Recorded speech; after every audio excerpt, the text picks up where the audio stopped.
Hello, hello, hello. Look, we got a great show tonight. First off, rumor has it that a Fox X-Men character is going to be fighting Wanda in Doctor Strange Multiverse of Madness 2. Who could it be? Second off, look, we got our third episode of the What If series, and your boy doesn't have the same feels that I've had in the previous 2 weeks, but we'll talk about that, what we liked, what we didn't like, and what we could look forward to. And then lastly, we're going to be having some more of that Spider-Man No Way Home talk. Specifically, I want to see what you all think is going on with Doctor Strange. There's a lot of theories out there.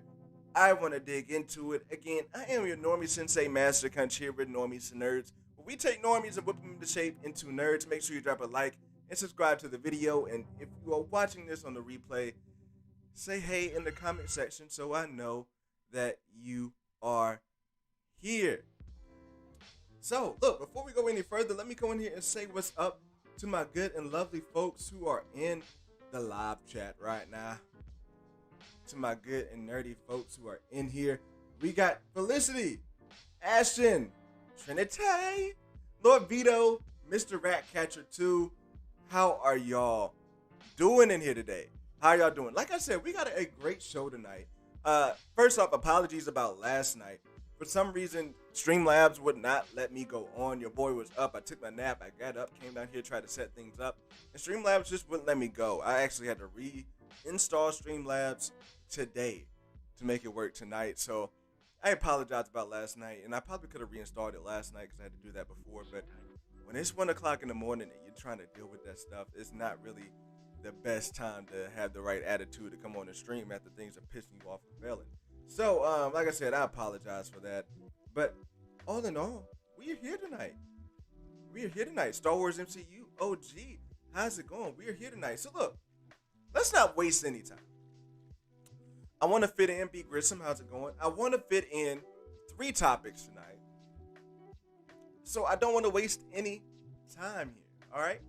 So first off, let me know. I put this poll up here when I first made the video, and I came across the news I want to talk about last. So I don't want to end this poll quite yet, but just let me know in the chat. Are you all aware of the rumors of us possibly getting an X-Men villain, an X-Men character from the Fox universe to be coming in here and fighting Wanda in Multiverse of Madness 2? And then secondly, who do you all think it could be? I want you all to put it in the comments. Let me know who you all think it could be. All right, so first of all, this rumor comes from Daniel Richtman. He puts out there that he's hearing that Wanda will fight a Fox X-Men character in Multiverse of Madness. Now, the speculation is running around about who it could be. I've seen folks talk about Magneto. I've seen folks talk about Professor X, Jean Grey, the Phoenix. I've seen folks talking about her. Speculation is going wild about who it could be. And I've really sat there and thought about it over this last 30 minutes or so. And it really kind of dwindled it down to 4 people, 4 characters who it could be. And my thoughts align a lot with Twitter about possibilities. But one of these possibilities, who I actually think it really has maybe the best shot of it being, is not being really talked about that much on social media. So look, let's run down this list. And again, let me know who you all think it could be that she fought against. And also, too, Star Wars OG. I saw the gallery episode myself, at least the first half of it. And damn, I want to get to that at the end of the show as well. But first, there's some Marvel shit. It's just running right now. So look, the first things first, I want to get this one out of the way. And this is, I'm going to go probably in order of least possible to the most possible. So I think first and all to come to this, I think it would be a scenario where Wanda is trying to get her kids. And she hears her kids from the alternate universe. That alternate universe being the Fox X-Men universe. Now, if this is a time where we have the Scarlet Witch in that Fox X-Men universe, this is the thing. I don't think it will be a 100% Fox X-Men universe branch. If we can remember correctly about the Spider-Man stuff, I think the thought is that the Spider-Man characters in the No Way Home, that those variants in No Way Home aren't necessarily from that direct timeline that we got in the original trilogy, right? In the original Spider-Mans. So when we look at it that way, I think it's the same way with the X-Men universe. That things might be a little bit different, but all in all, the gist of the story is the same. And furthermore, we could be further down the line in the story. So I'm thinking that this could be a scenario where we actually a universe where we actually have a Wanda Maximoff in the Fox X-Men universe, and that she could be hearing her kids coming from that, and to where she could be wanting to tap into that universe to bring her kids into her universe. Okay, greedy, greedy. Especially if there's another Wanda alive over there, or another Grandpa Magneto alive over there. Especially if there's another another set of folks who care for those kids in that other universe. You gotta imagine she can't just pluck kids from another universe without somebody wanting to keep them, right? And again, why would those kids want to go with Wanda? Maybe their mom is dead in that universe, right? Maybe their mom is dead and they miss their mom too, and they want to go to her, but they have to. Wanda has to fight. So here's the thing: who could she be fighting for these kids? The first option, well, the first one I'm going to touch on, and again, we're going from least likely to most likely. Okay, so my least likely option that I think that she will be fighting here is the one and only Professor X, the man himself. Now, the reason why I say that is I'm disclaimer not too familiar with the comics as to where Billy and Tommy reside, but I do know that in the overall gist that Professor X is one who looks out for young mutants. Professor X is the one who cares for young mutants, such as Tommy and Billy. And it's very possible that Tommy and Billy in this universe could be at the manor. He could be there with Professor X. I'm blinking on the name, but he could be there with Professor X and learning from him there, becoming mutants, becoming X-Men, not becoming mutants, already mutants, becoming X-Men. He could be there with them. So Wanda trying to pick them off from that universe could be very possible. And that she could run across Professor X, that gets into a mind fight, and they have to go through all of this stuff there. That could be a high possibility, but honestly, I think that is not likely. Honestly, because if you put Professor X in a fight there, one, that's a lot for the movie to have Professor X fighting. And then two, like, I don't want our introduction of Professor X to be fighting Wanda Maximoff, if that makes sense, right? If we're gonna get an introduction of Professor X, I kind of want it to be somewhat like a scenario to where maybe he will be helping Wanda, maybe he'll be assisting, but I don't want him to just come in fighting. So that's why I feel like it's possible. It could make sense. There's precedence for Professor X to be the one to be fighting Wanda in Multiverse of Madness. I just don't necessarily not a fan of it, and to me, it wouldn't make much sense. So that's where we start there. Number two, Jean Grey. Now, Jean Grey is someone who here, again, it doesn't necessarily make all that much sense to me, other than she could, again, in this type of situation as Professor X, be at the manor. She could be at the manor with Professor X, and she could be one of those who is working to, how do I say, like, protect the kids, right? Now, one thing that's huge about her fighting Jean Grey is just the epicness of that fight. That fight would have to be an epic duel.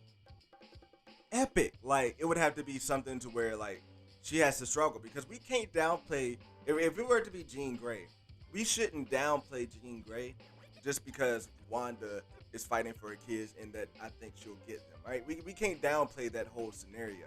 So that fight would have to be wild, and honestly, that is a fight that I would love to see, but at the end of the day, my thoughts are, it just, again, the connection between those characters aren't there. You got some other characters that could connect more and bring more of a connection, more of a real, like, that makes sense type of fight than just having her fight Jean Grey. Again, probably the strongest and best villain that she could best X-Men character from the Fox universe that she could probably fight. But I just don't think we get that. And again, too, that could cause a lot of issues. One, I feel like most of us would feel like Wanda should probably lose that fight. I don't know if I'm right or wrong here. I mean, I don't want to assume, but I could just see on social media people saying Wanda should not be able to defeat the Phoenix. I don't know how that really goes, like, power level wise. But to me, I feel like they should maybe be evenly matched, and it would make sense if Wanda could beat them, especially in the MCU. But for some fans who are out there with the Fox universe, they could have a gripe saying no, that's the Phoenix. Like she shouldn't be able to defeat Jean Grey. But at the end of the day, if a Fox fan said that to me and I heard that, I'd be like, bruh, be happy that Jean Grey's even in the movie. But that's needless to say the least. So look, the number one least possibility is Professor X. Number two least possibility to me is Jean Grey, simply because I don't think these characters have too much of a connection to those kids or to Wanda to where it would hit. Okay. So the next two here, these are the two that I really think it could go down on. And what's popping, Fernie? How's it going? How's it going, Fernie? Vito, what's going on, bro? Fourth wall break. Green Bear, how's it going, my mans? How y'all doing? So here is the one that I think the two that I think are probably more likely. Like if I had to give a percentage, I'd say 5% Professor X, 10%. Damn it, I'm effing up. I'm just gonna make it simple. 15% Jean Grey, because I'm not gonna try to pop this math off my head. So we got 20% left. So if I wanted to go, say maybe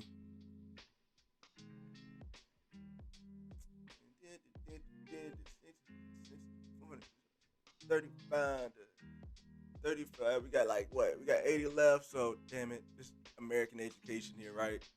35, and then 45. That make 80, right? Yeah, 80. So 35% chance here, guys. I hate that you guys. I'm a com major. All right, I'm not a math major. So I'd probably say 35% right here. 35% Magneto. And I really like the possibility. And if it is Magneto, I think that could be fun. Trinity with Leslie Stone. Cat Pennsylvania, did I just walk into some mutant slander? Is this who you are? What is going on, Cap? And you're damn sure. Actually, I don't want to call this slander. But look, I feel you though, Cap. You did low key just walk into it, but not yet, Cap. No slander yet. But where was I? Magneto. The possibility of Magneto coming in, and fighting there. I think that could be very. One, I think it can make a lot of sense, and two, that could be very pleasing to not just the eye, not just the object of the fight, but also as well the weight of what that fight means to us comic fans, right? To us fans who know the relationship between Magneto and Wanda Maximoff. For the fans of us who knows that those are Magneto's grandkids. That to me can add weight that is huge in the story. Now, we're already talking about a Multiverse of Madness movie that is supposed to be ridiculous in its scope already, right? Like Multiverse of Madness is supposed to be of a bonkers of a movie, like multiple Doctor Stranges. We're supposed to be getting Shuma Gorath in there, like Mordo, just all of these different rumors for Multiverse of Madness.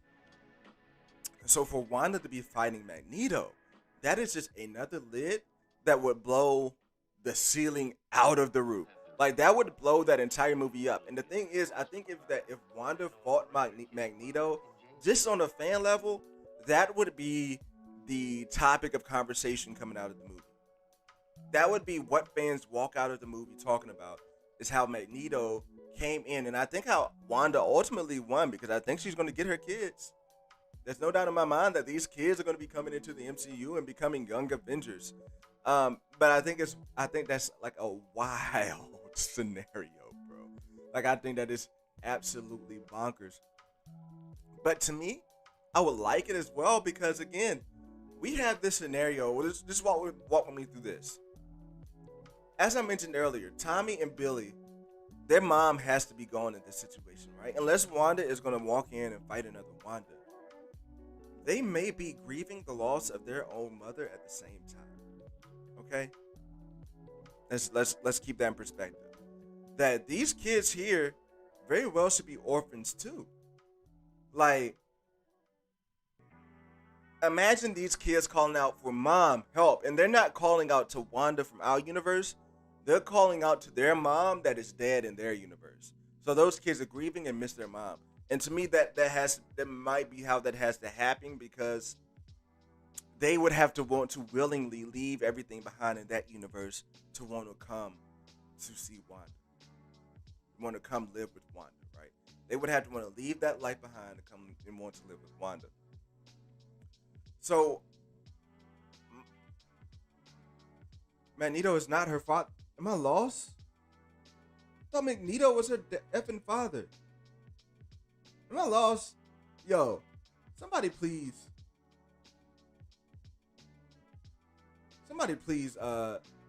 make sure that Cat Pennsylvania ain't fucking with me.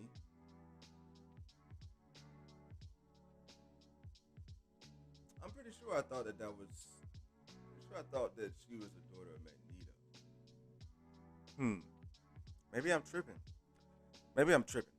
But either way, I mean, I thought Pietro and Wanda were kids of Magneto. So maybe I read that wrong somewhere. Maybe I should pick up a X-Men comic and read their birth and history. Somebody let me know in the chat. That threw me off. But regardless, let's just roll with it and say I'm right here. Magneto, after losing his daughter, after losing Wanda, to whatever calamity is going on in that universe, Magneto, after losing her, is holding on to those kids for their life. He wants those kids to be there. So when this Wanda comes into play, one, he might not even believe it. Dude, this dude could be like, Charles, you're playing games with me. Like, stop, get out of my head, Charles. This is not my daughter. But in all actuality, he's gonna want to fight to keep those kids there. She could explain she's from another multiverse. He could just be in denial, and that can lead to a huge fight, bruh. That can lead to a huge fight between the two, right? Oh, retcon. Okay. There's a retcon. Thank you. Okay. I'm going by the comics, not by the MCU.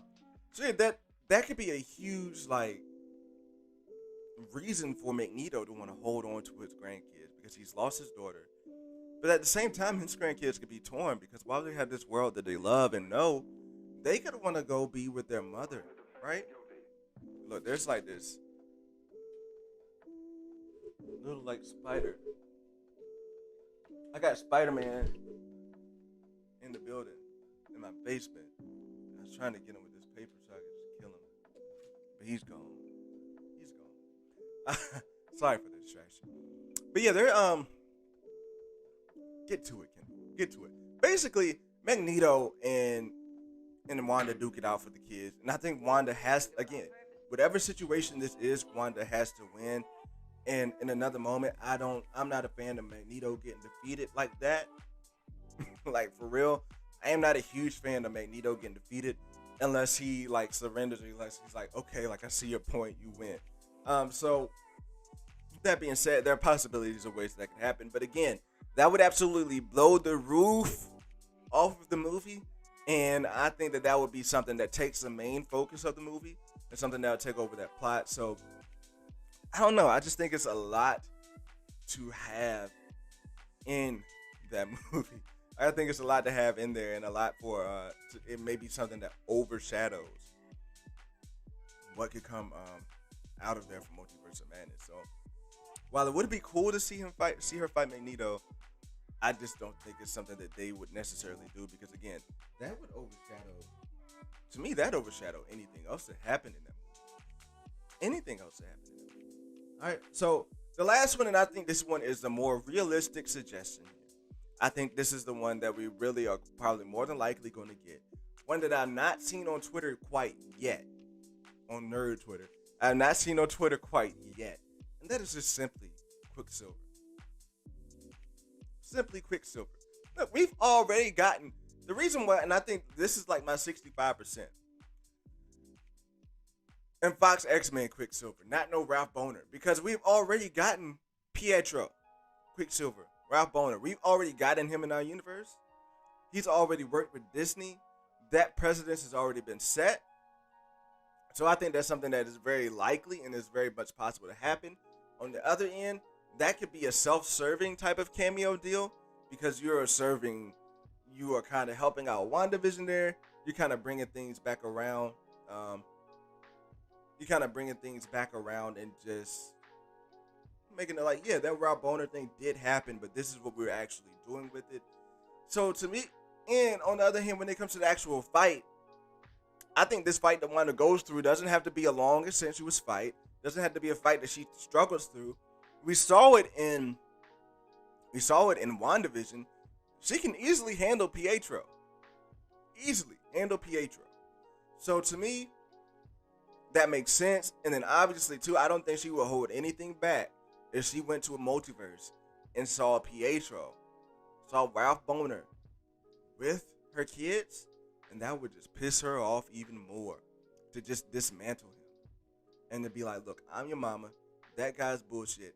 Come with me. And to me, that makes sense, and that would be the easiest way to tie that in. It doesn't have to be too crazy. The rumor said it was an X-Men character. It very well could be, but it could be an X-Men character that we already have. Look, this is nothing new. We have already gotten a Fox X-Men character in the, whether you want to call him Ralph Boner or not. This man came from playing a Fox version of that character into the MCU, playing the same version. Whether you want to, it's Ralph Boner, but at the end of the day, we'd already gotten our Quicksilver. And he came in there, and yeah, he ended up being a little bit surprised, but that's still him. He's still that dude.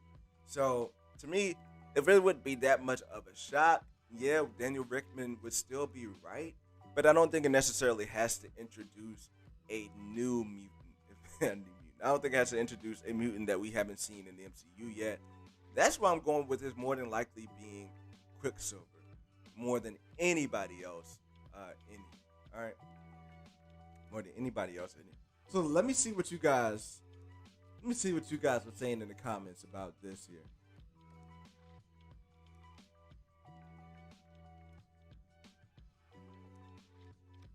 Magneto, please, says Mr. Ratcatcher 2. What's going on, B. Grissom, brother? How is it going, my man? Star Wars MCU. Oh, yeah. All right. Here on Star Wars MCU OG. I really miss Mando as well, Felicity. Like I said, I've started rewatching Mando. I haven't watched the next episode that I'm on in Mando's. I've rewatched season 2 of Mando. I hadn't rewatched the episode. I haven't gotten to the next episode that I watched. It's been a while, like maybe a week since I watched it, because I'm also trying to catch up on Titans. But your boy hasn't really watched a lot of stuff recently. Mark Hamill must be protected at all costs, says Mr. Ratcatcher 2. That is facts. And it's alright, Star Wars MCU OG. I know we get excited about that Star Wars stuff in here too as well, so you can jump the gun anytime, bro. Mr. Ratcatcher 2 says she's going to fight Magneto or Wolverine. So you heard my Magneto argument, but I don't know. I thought Wolverine is one of those two that is too huge. Now, again, if there is somebody protecting kids for some reason, it would be Wolverine, right? Like Wolverine, it seems to be that X-Men character that always just finds himself in some shit. So, like, imagine Wolverine finding himself in some shit against Wanda, and Wanda just, like, zoops him up, throws him out, and she gets her kids, right? Like, imagine, like, that type of shit. Wolverine always gets himself in some shit. So that makes Wolverine a pretty good quality candidate. I put him above Professor X and Jean Grey being fighting candidates for sure. Fourth Wall Break, Green Bear. Go check out Fourth Wall Break over there. He's been doing good work on his channel as well. Lord Vito, just Fernie, what is popping, y'all? Trinity says Quicksilver with a sick face. Look, I'm thinking Quicksilver could be it, bro. I'm thinking it could be Quicksilver, and to me that would make most sense because we've already gotten him in the MCU, and to me that just makes sense for it to be Quicksilver in a line of things.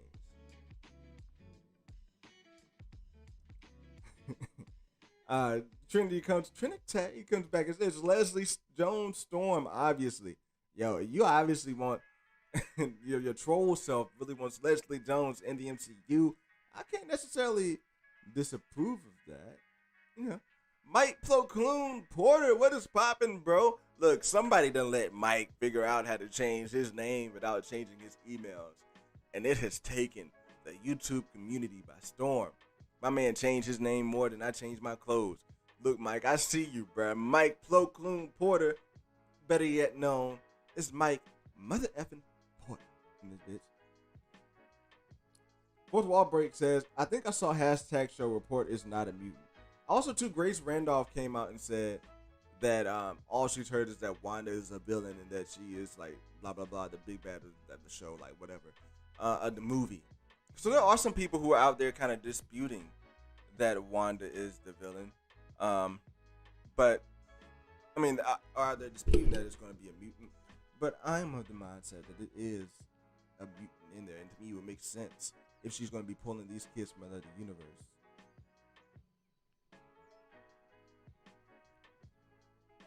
That was a movie quote? What was the movie quote? Damn it, I missed it. Shit like that goes over top of my head. I'm like Drax. Nothing goes over my head because I'll catch it, but at the end of the day, it goes over my head. Being the Affleck Daredevil. This Ratcatcher too. Oh, the Cap tries to confirm that Magneto's not her father. He is her father. Wanda is going to go fight with Grogu. Talk about multiverse and madness. That's a fight that I'd be here for. That's the fight I'd be here for, Mike. What if those were adopted parents? Here's the thing. It could be that that dude is a variant version of Magneto, bruh. Like the man that we saw in WandaVision, that man in the MCU could be a variant version of Magneto. Like there's nothing to say that that can't be a variant version of Magneto, right? Right? So that's how it could all play in. Like he could be a variant version of Magneto, and like he just doesn't have the mutant power. And like he doesn't have to look like Magneto, right? Like he could have gone through this situation where his mutant qualities did not access yet. Like if he got around an Infinity Stone, maybe he would have come out and become Magneto. But I don't recall them saying any names. I don't recall them saying any names in that part of WandaVision. So like, yeah, like to me, it's no doubt like there's still a possibility that her parents could have been Magneto, could have been Eric in the MCU. Not in the MCU, but yeah, he is right. Cat was trying to throw me for a loop on that one. Neo, what's popping, bro? I just dropped down to the bottom and saw Neo there, so I had to say what's up to him. Wanda and Pietro were Magneto's kids for years, but I heard they retconned it. For real? I didn't know. Retcon is gonna retcon. That's whack. The evolutionary getting their powers. This is whack as F. Maybe they retconned it because, you know what? Maybe they retconned it because Marvel didn't have the rights to Fox yet. That could have been it. The Fox men are not the X-Men, says Captain Pennsylvania. Cap. That's Cap. I'm sorry, Neo said facts. That's Cap. That's the X-Men that a lot of people know and love. Look, that's it. Wanda can't be the villain because she's the woman.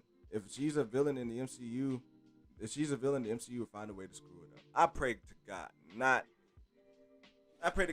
Look, I think they're leveling up on what they could be doing. I say that, but then we have these shows. I was really about to come out of my mouth and say, you know what? I think they could be leveling up. I think they can knock out these villains in Phase 4. I think they could do the villains right in Phase 4. And then these two shows. I mean, we got the villain, the Flag Smashers, and we got Agatha as the two villains. And while Agatha killed her role, is Wanda technically already a villain? All right, like, is Wanda already technically a villain? Who knows? The Fox cartoon X-Men, maybe? Yeah.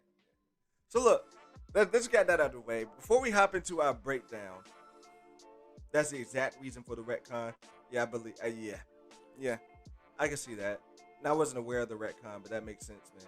That makes sense, Cap. All right, so before we hop out into the training grounds and talk about What If Episode 3, let's get over a couple of show notes. One, I will not be streaming tomorrow. I'm sorry, but I've not been able to get in a full week of 4 streams a week in like maybe 3 weeks or so. I think I did the week before last, but I have not been able to get in a week of 4 streams in a week, and I apologize. This August has been pretty busy. Like I was out on my anniversary vacation, and tomorrow I am not going to be in town. So I am going to try to shoot a video before I head out tomorrow. I'm going to try to shoot a video, and then I'll come back in here and edit it and try to have that online maybe by Friday or Sunday or Saturday. So that's still in the works, but I will not be streaming tomorrow. So just a heads up for folks. I apologize, but your boy got some family things to do. All right. So that's the first thing. Second thing, make sure you drop a like, subscribe, and share the channel. We are on the grind to 250 subs. Your boy is tight that I missed the drop party last night because drop parties are where we usually bring in more of our good folks. And I need to watch the analytics because we do get a lot of views, and I do get 4 subs. But then again, the views aren't really that quick. The average viewer time goes down, and when stuff like that happens, then YouTube starts messing with your videos, like being sent out and stuff, and impressions and stuff. So I need to keep an eye on that to see if what drop parties are actually helping the channel or hurting the channel. But regardless, I love doing with you all, and again, my apologies for missing last night, but Streamlabs was being a bitch. All right. So then do I have any more show notes? I think that's about it. Make sure you drop a like and subscribe to the channel. Okay. All right. So, like I said, we will be back on with Monday. Monday we'll be back on our shits. Have a great stream on Monday. I'm working on getting a good guest in here on Wednesday to go over the next episode of What If. So it'll be a lot of fun. Make sure you come back and stick around for that. All right, so look, let's go ahead and get out here to the training grounds. And can I just be transparent?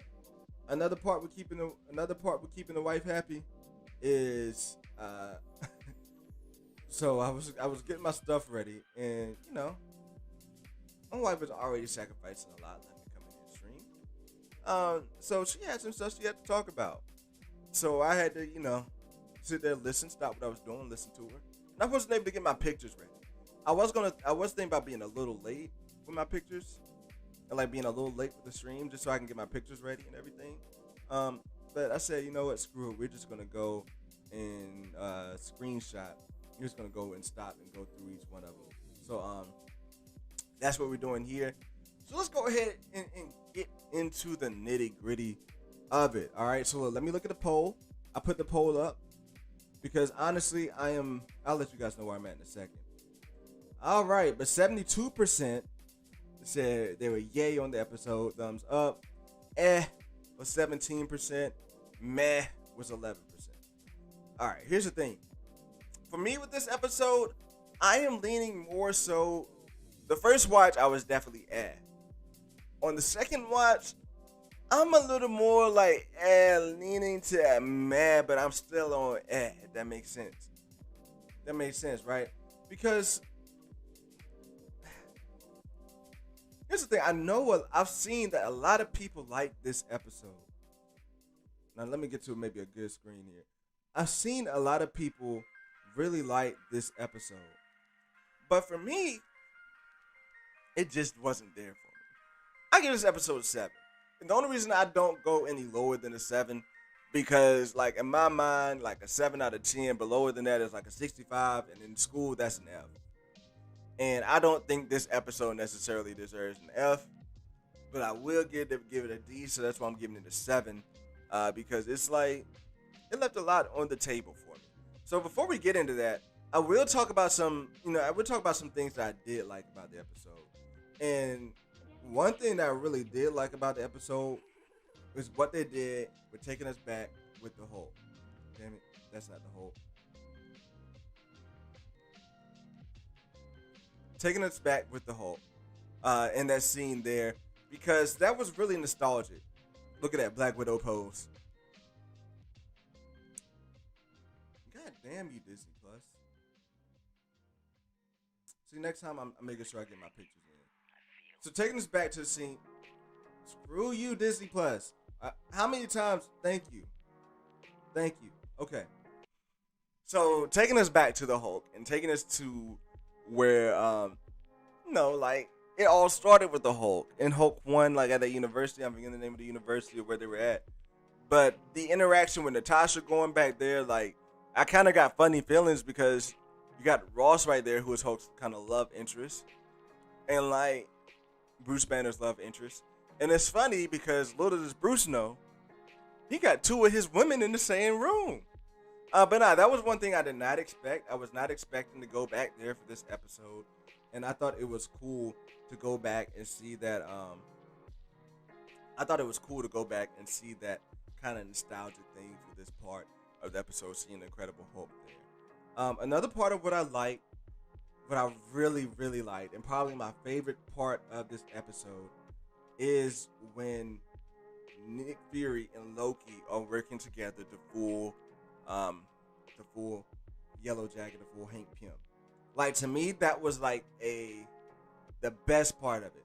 One, a little bit, is that while that was going on, it felt a little bit like Sam Jackson was talking like himself. Like, Nick Fury was talking a little bit like Sam Jackson. Like, that Sam Jackson came out of that through Loki. Because, like, the confidence, he said, damn. He was cussing. He was like, really bringing and invoking the mannerisms of Sam Jackson. On top of that, like, I enjoyed what they did with that, like the fighting scene they had there, like the callback to having to having Nick Fury get huge like Ant-Man does, right? Like, Nick Fury got absolutely colossal like Ant-Man, like our Ant-Man does, in that scene there, to kind of like throw Hank Pym off as he was trying to fly away. And then really they just whittled down Hank Pym until he could do nothing anymore. And like, I really love that about this episode. That was pretty dope to me. Now, one thing I did like is that the action, again, the action did pretty good, because it kind of showed, like, throughout the episode, and I get into like the Hank Pym killing him. Throughout the episode, Hank Pym killed all the Avengers, and a lot of people were like, haha, Hank, look, he should have just done that to Thanos. He could have beat Thanos. He could have defeated Thanos that way. I really am one of those people who hate those, like, he should have just gone up Thanos' butt type of theories. Like, I'm one of those people who hates that. But they did a good job of, especially in this fight, kind of just ending that. Because once the element of surprise is gone, Hank Pym is up against a lot. So, like, once that element of surprise is going against Loki, he's not defeating Loki like that anymore, right? Loki is taking him on. Like, Loki is straight up just punching my man dead in the face. Like, fist to fist, he's punching him and making him fall back. So I like how they switched that up right then and there. And really, my favorite parts of the episode were afterward. Like, were like at the end. Like, if there was an episode of this series that I feel like should have been maybe 20 minutes longer, 30 minutes longer, then it would have been better. It was definitely this episode. Because where we get to Loki coming over and being on top of the UN, now to me, this is a real ass what if scenario. What if Loki came and took over Earth? What would happen? What would that look like? He's got the Asgardian art. Like, we see the Asgardian army coming through with their ships. Like, you see that shot there. So to me, that's like the what if scenario that I wanted to really see and to play out. Is what if Loki did this and like they had the Avengers or somebody had to win and fight themselves out of the subjugation of it. Like, the shot here when Nick Fury is over there at the crates, like, that's to me a perfect opening shot. Like, maybe someone would be like, well, how did the Avengers die? Screw that. You can make it quick. I'll get to it in my dislikes. But to me, that whole tone at the end was great, where you got Nick Fury coming up and you got Captain Marvel popping up there. I would love to see Captain Marvel square off against all of some of Asgard's army. Like, to me, that's where the meat and potatoes was, right? Right? Am I tripping? Like, am I tripping? Because to me, that's like where the episode really could have took off, and where I really, like, if they took us there, I really would have been a huge fan of this episode. But no, like, I just wasn't a fan. Now, I'll get to my dislikes here. So, again, I like the premise, like the idea of what would happen if these Avengers fail, right? Like, what would happen if bringing the world together did not go as planned? Like, bringing the Avengers initiative together did not go as planned. I'm with that kind of way. Like I like that. To me, it makes for a fun scenario and all. But what happened if the world lost its mightiest heroes? That's the name of the question. What if the world lost its mightiest heroes? Now, if it said what like if it would have maybe gave me indication that we'll be talking about how we could lose the world's mightiest heroes, then that's it. But what we got was a story of how we lost our mightiest heroes. And like to me, that's not what I really wanted to look forward to seeing from this episode if we were gonna go that route. Now they could completely like tie this end up in another episode and show us like a sequel. They're gonna come back and show us sequels of these episodes. That's fine. If we come back into season 2 to see another part of the episode, that's fine too as well. But like for this episode alone, just like it just didn't do it for me. Okay, it just didn't do it for me. Now one thing that gets to me is that we did not see if they were going to go this route. They gave us no clues or indication of how these people were dying, how our heroes were getting killed, our mightiest heroes. We got no clue or indication of how they were dying until the goddamn screen and it comes up with Janet Van Dyne. And even then, that's a very small clue. But like when I saw Janet Van Dyne and I saw her getting thrown around, I was like, oh shit, is that Ghost? But then it ended up being Hank. But there was no clue. There was no clue. Unless you're fucking Batman and you can see something that I did not see. Unless you're Batman and you can see something that I did not see and you can see like some like small little freeze frame. I even went back and watched. I did not even see any indication of like even a little yellow jacket flying through or a little suit going in there. Like there was no indication at all about what what was happening. So to me, like, while some people love the mystery, for me it was like, give me a mystery, but at least give me some clues. And this point would tie into something that would have rectified that for me, was that we didn't get the moment of when this new reality shifted, right? If we had gotten just a scene, what's going on for Kuskula? If we had just gotten a small clip, a small scene of Hope Van Dyne dying on her mission, if we had gotten just a little bit of Hope dying on her mission, that would have set up that much more. So if it would have been a situation, say that is like, if he would have been talking over that to explain this is where the multiverse veers off, then that to me could have set more precedent for this episode. And then we could have been thinking like, yo, is it Ant-Man? Is it Janet? Is it Hank? Like that could have been like adding more to it and like kind of bringing more into me. But the fact that they like just went with it being kind of off the screen thing and like we didn't get any clue until damn near the end of the episode after seeing people like Thor, like, yo, Thor died? Like, they kind of died a little too easily to me, too, to be real. Like, I didn't know Thor could die from Hawkeye's arrow. Hawkeye could really kill Thor? Had no idea. Is that news to y'all? That's news to me. Then an Asgardian could be killed by an arrow. If a damn Asgardian could be killed by an arrow, then how the hell is this so easy for them to take over Earth? It's like, you see what I'm saying? Like, this shit really didn't just hit for me, bro. Like, I needed to have more context of the deaths as they were happening. And I wanted to go back and I rewatched it. I went back and rewatched it to be like, you know what, maybe I'll feel differently knowing that it's Hank Pym the whole time. Maybe knowing that, you know, those little projectiles are going in there. Now, she did give a little clue. It was more like a projectile. It wasn't like any chemical because the chemicals are all in there. But still then, that didn't even really make sense. Like, to add up to it being Hank Pym, because it could have been anybody setting that up to be there. So while it could sound like I'm butthurt that I couldn't tell who it was until I saw Janet Van Dyne on the screen and, you know, saw that whole fight scene going on, at the same time, who did? Hawkeye killed the Hulk. I'm pretty sure that probably happened in the comics, but like that's not set up in the MCU. It's just not set up in the MCU.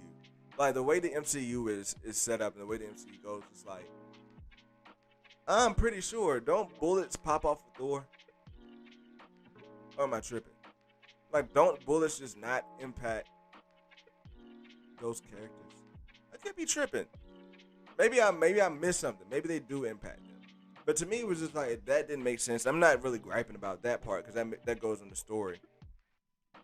That goes in the story, and I need to read where Hawkeye killed the Hulk because that sounds absolutely epic.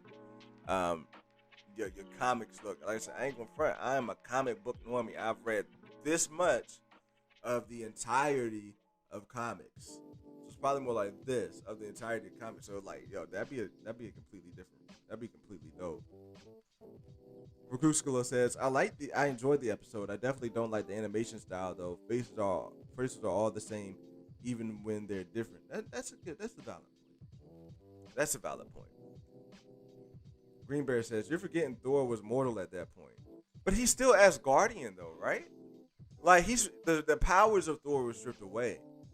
But isn't he still Asgardian? Like if that's the case, that's what I'm saying. Like, so if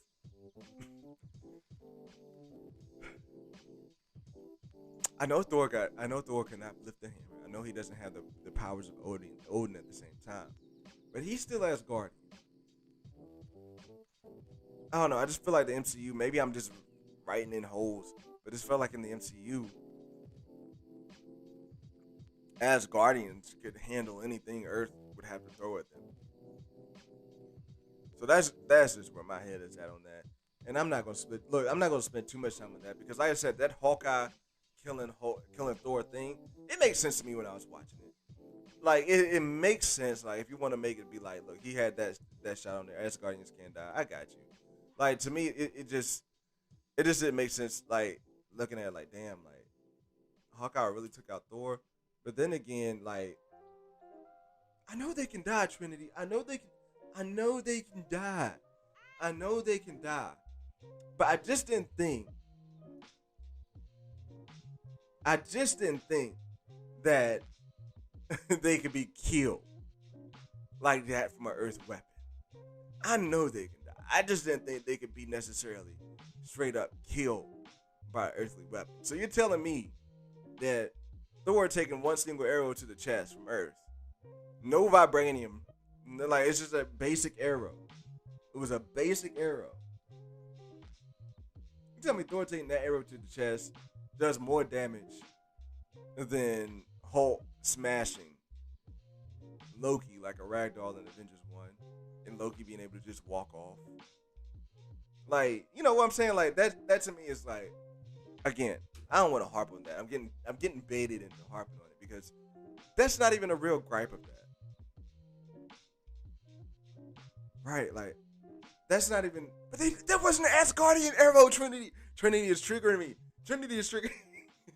That wasn't an Asgardian arrow. If it was an Asgardian arrow, then hell yeah, let it kill Thor. But like, my whole point is, if an arrow can kill Thor, then goddamn, then what's the issue? If an arrow can kill Thor, then why can't we just take out bazookas and kill everybody? Right? Like, if an arrow can kill Thor, take out rocket launchers and shoot Loki. Like, you know what I'm saying? Like, go to war. Like, that just took a little bit away from it. But that's not what I want to spit on. That's not what I want to spend my moment on here. What I want to spend my moment on is, again, the what I didn't like about the episode was just they didn't they showed us where the thing split. And here comes Cap saying Asgard arrows are the same. Ah, shit. Okay. I guess Asgardians and humans are basically the same then, except Asgardians are just stronger. Okay. I'm pretty sure I thought Asgardians could get shot and be alright. And the bullet would bounce off of some shit. I'm pretty sure I thought that's how it worked. I didn't think that Asgardians could get shot by a simple bullet and be hurt.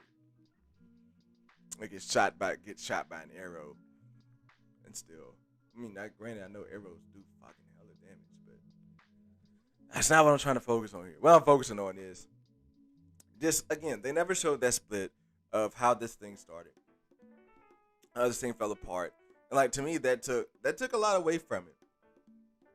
It really took a lot away from it, and didn't really give us clues or indications as to how or why the villain of this episode was doing what they were doing, right? It really just kind of let that down and left us left to wonder there. So that's it. That's all I had to say about that point. Now another point here is that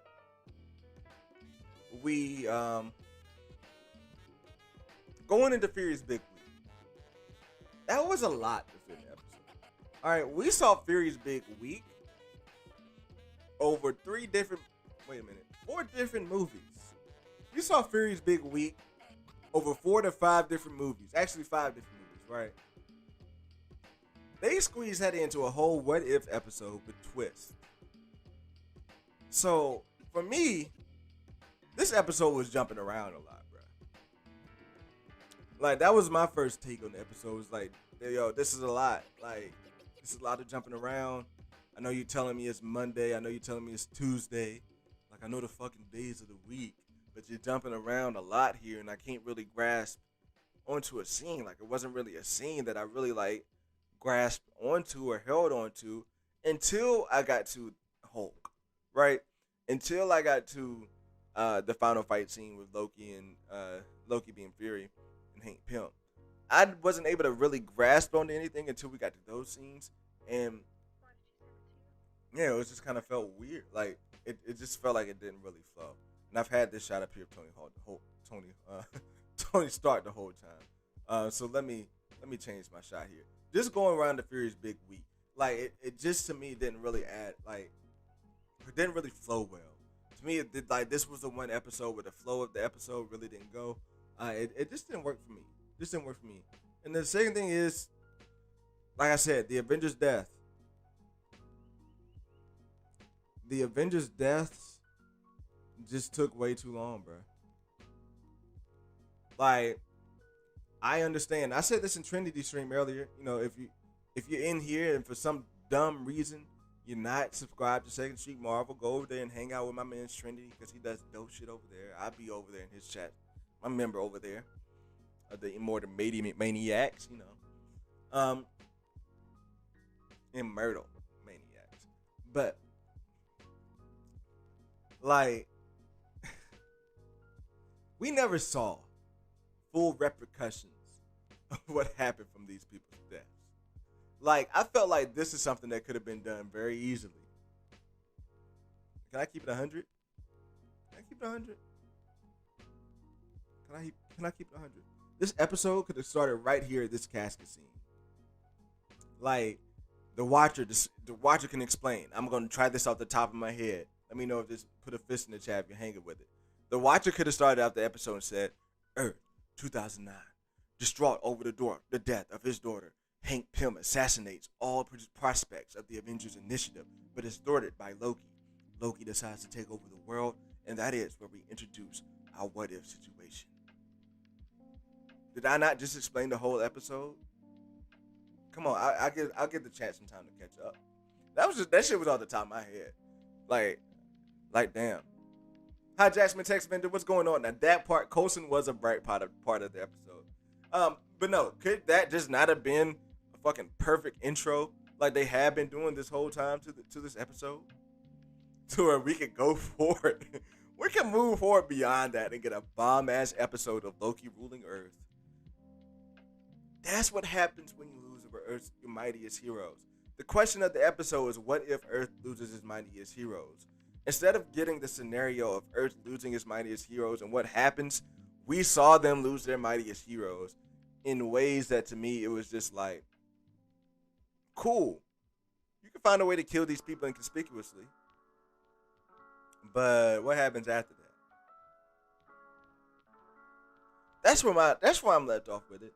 And that's what really took it down a lot for me. It was like, I mentioned earlier in Trinity stream, it's like I didn't really feel the consequences of their deaths. He was like, "What do you mean they're dead? Like Loki takes over?" But we're left to insinuate that Captain Marvel is gonna make everything. Fuck, Captain Marvel's here. She's gonna fuck everything up. So maybe that's why. Maybe this just wasn't a good episode title. You know what I mean? But like, I would have rather seen Captain Marvel and Captain America working together to defeat Loki and take the world back over than watching the Avengers lose. The Avengers get killed for a whole entire episode. Again, nobody put anything, so I guess you guys didn't like my intro. But just in case you missed it, it could have been my motherfucker Jeffrey Wright impression. 2009. Hank Pym, distraught over the loss of his daughter on the agents on a SHIELD mission, takes out prospects of the Avengers initiative, killing Thor from Asgard. Loki comes to Earth for revenge, works with Fury, and then decides to stay on Earth, takes over. And this causes a branch of reality. Some shit like that. But the first one was better. High Jackman text me says, maybe we get that. Maybe we do get that.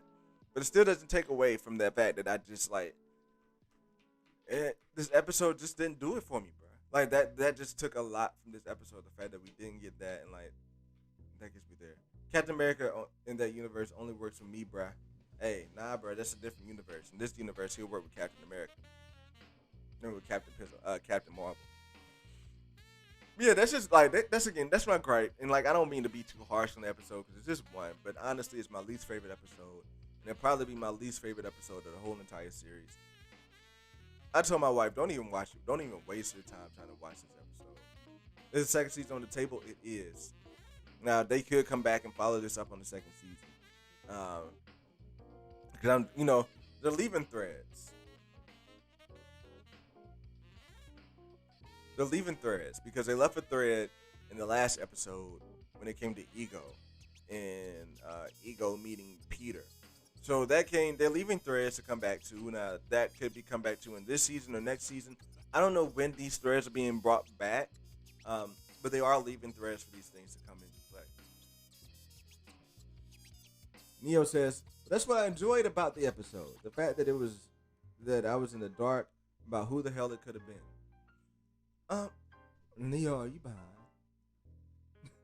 Is that way back? But nah, like, you were left all the way in the dark, but I still would like some clues. Like, that's what I'm saying. I think it's up to taste. Because to me, like, if you would have set it up, this could have been set up different ways. Like, if you would set up the scenario, if you would show the scene of Hope Van Dyne dying, and you think it's another, like, ploy, you think it's something else, you don't even show who really killed her, you just let her die, that could have been cool. But yeah, part of me was like, what the hell is... Like, to me, being left in the dark was like, what the hell are y'all doing? Like, what's going on? Especially when the Hulk died. When the Hulk died, like, I saw he was going to die. Like, when you say, like, you don't die, you're going to die.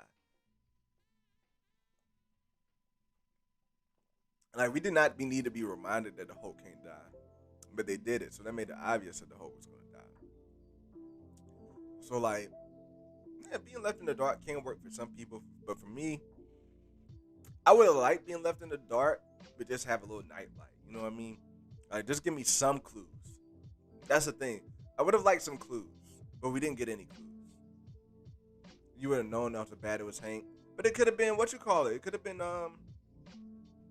Scott Lang. It could have been Hope. Janet. Like, it is what it is. This is one episode of a multiversal series, so I'm not gonna flex too hard on it. I still enjoying the series for sure. But this is definitely like my least favorite episode, and that's just me. Like, I know some people love the episode, and if you love it, great. But I just want to share as much as I share reasons about why I love shows and love episodes. I do feel the need that when I don't like something, I gotta come out and say it. You know what I mean? I know I might be in the minority here. Obviously in the minority because we got 76% of the people in here who loved the episode. I know Trinity loved the episode. I wouldn't say loved. I just recall that he said he liked it. He enjoyed it. It was pretty good. He said he liked it better than episode 2, which again, taste is taste because Episode 2 is my favorite of the shits. So yeah, it's just tomato tomato. I mean, you know, it is what it is. I mean, just yeah. I mean, there's only so much they can do, uh, with one off in 30 with a one off in 30 minutes. Facts. That's why I would have rather my 30.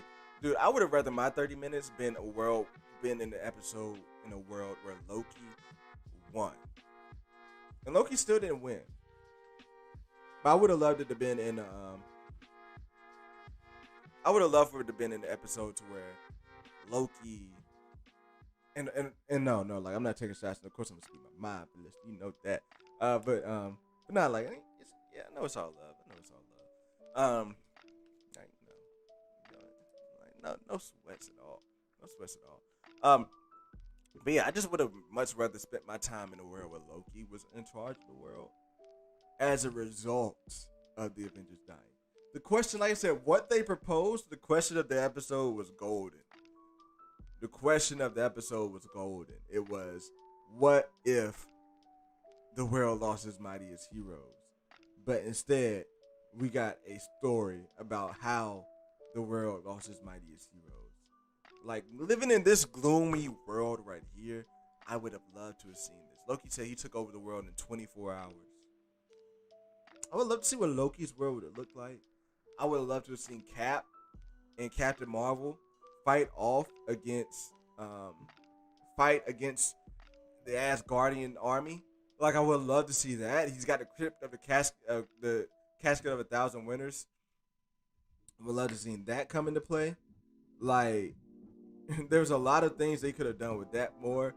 And like I said, they could have handled this whole episode in a little 10-minute.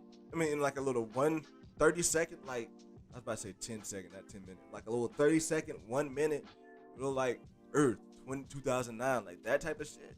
Like, they could have done that. It started with Nick Fury at the casket. Like, imagine the first line being, at least they can rest in peace. Imagine that being the first line from Coulson. Like, at least now they can rest in peace. And then we had to figure out, like, yo, what the hell's going on? Like, we had to move on from there. Like, to me, that would have been a much better episode. And I definitely would have enjoyed that a bit more than just getting into how the Avengers died. And that Hank Pym was the one who did it. Now, look, Ant-Man was the biggest winner of tonight, of course. Ant-Man won the night. But then again, did he though? Because again, I do like, to bring it back, I do like how they proved that once the element of surprise is gone, that Ant-Man really ain't shit. I'm sorry to say it like that. He saved half the universe. But those powers, most of those powers of Ant-Man's powers, his biggest power is the element of surprise, especially against other superhero beings. So like, you know, the way he defeated Tony Stark, like the way he handled Tony Stark, or like corrupted Tony Stark's suit in Civil War, that was even thwarted because Tony Stark knew about he knew to have that extinguisher to kick him out. Ratcatcher says, I'm ready for some violence tonight. You know what, let me go ahead and get into the final rounds. We're done with this. We're done with this bullshit. I'm done with y'all telling me I'm wrong. About to hop into the final round. Oh yeah. Now we in here, I can talk about anything. Yo, Mando and Black Panther and the Emmy, they gonna have some company. That boy hit gold. That boy got the I ain't gonna say which one I got, but I got one of the Funko Pops. I got one of the Funko Pops from that dinner nerd store. Your boy came up. So I'll be joining the edition sometime soon. Probably in about a month or two.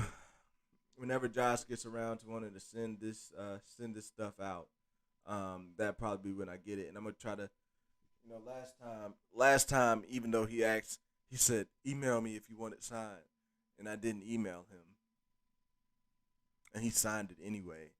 I had to be specific this time and email him to say I don't want it signed. This touchdown's kind of fucked up, but at the end of the day, I don't want it signed. I just want my Funko Pop. I got Deadpool. Yeah, I got artist Deadpool. I got DP. Pause. I got DP though. I really wanted look that Luke Jones. I could have got the Luke Jones because I was on there before the Luke came on there, and I really, honestly, that Luke Jones looked better than the Funko Pop. But I think it was you in there for Kuskala, um, that was in there in the Discord, and I was like, yeah, I'm not that much of a Star Wars sweaty, so I'm gonna leave that to the sweats. And I already got one Star Wars thing in the dojo. I need my Marvel flavor. Um, so yeah, and I did strike on the NFT too. I got an NFT. Oh, what do I have here? Green Bear. You ain't seen it?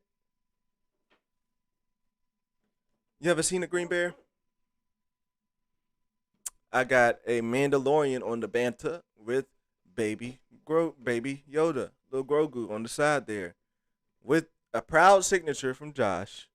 Proud signature from Josh. Um, but yeah, I got this like it's my first little Funko Pop, and now I got another edition on the way, and it's the artist Deadpool joint that I'm excited for. For some reason, I think it was cheaper in the nerd store than the I think it was cheaper in the nerd store than the Hydra Stumper. Um, so it is what it is. Just slacking on transferring my Discord coin. I give up. Yeah, actually came up, bruh. One because I got all the caps nerd coin. I got all the caps nerd coin because Kang showed up in the episode. Because Kang showed up in the episode, I got all his coin. So it was lit there. Even though you ain't asked for the signature facts, I didn't. So it was lit there. And then, like, I used that coin to make a huge bet. Your boy gambled twice. Like, and I hit big twice. And that shit got me up to 100,000. So even though I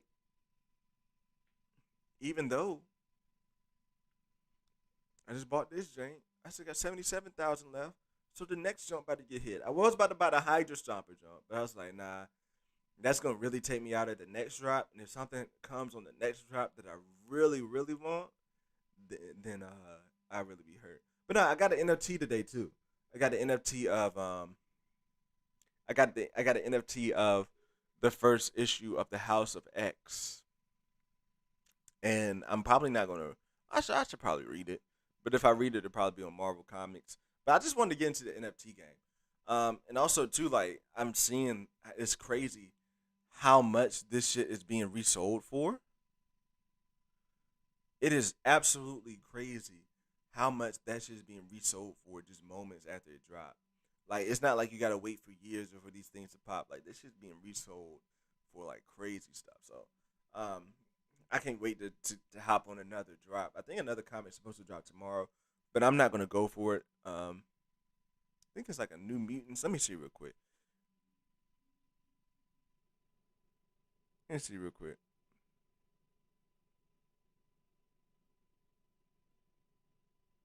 And Cap hit me up in Discord. Cap, if you're still in here, put a fist in the chat. If not, it'd be cool. How do you how do you play without unwrapping the Funko Pops? I left them in the box for like a week and then couldn't keep them locked up anymore. Honestly, because I don't know. Like I'm probably gonna take that one out eventually. I don't know. I should probably just take it out, right? I don't know. Like it's just kind of easy to keep it in there because it feels like that's what I'm supposed to do. I feel like I'm supposed to keep it in there. But no, probably not gonna want. Like I probably if I ever tried to sell it or like move it as a collectible, they probably look at it and be like, "Who the fuck is this scribble on here?" So yeah, Cap, how you do it is in the description. When you writing in the description, you just put in a hashtag, bro. You just hashtag in the description and it shows up. That's how it pops off. That's how it pops up there like that. So yeah, Marvels. Marvels drops tomorrow on VV at 11 o'clock.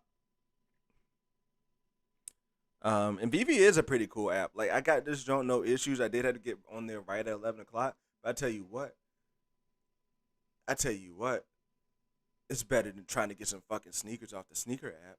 It's better than trying to get some J's off the sneakers app. I tell you that. I tell you that. But nah, if y'all want to get into it, I mean, it's pretty cool. I want to get some collectibles. I want to get actual statues, but I don't see any drops coming up for that in the near future. Um, but yeah, it's pretty effing cool.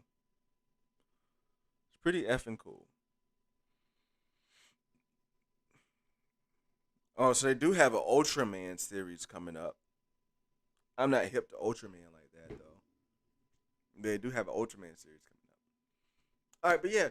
Last thing that I want to chat and then we just hang out in the comments for about 15 more minutes. What the fuck happened? What the fuck's going on with Doctor Strange? I need to stop saying the F word if I ever want to be monetized.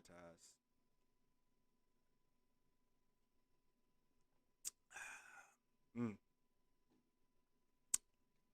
Getting down to what I put in there now, right now.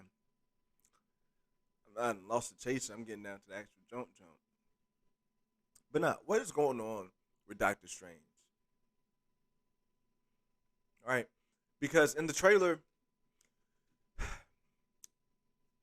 Doctor Strange is admittedly acting a bit weird. Admittedly, I've seen some people speculate. I watched this whole comic explain video about whether it's Nightmare, whether it's Mephisto, whether it's Wanda. But my man Comics Explain, Rob from Comics Explain, he basically said he thinks it's this Doctor Strange, and I'm on the same wavelength, bro. I don't necessarily think that it is anybody other than Doctor Strange himself, because going through things can change you, and as uptight. Nah, I just don't want to drop the F bomb like that. Yeah, that Mephisto theory. Cause like one, it does sound cool. Like I seen the picture and like Nikki, what's popping? You stopping over the gallery episode? I feel you. It's all good, Nikki.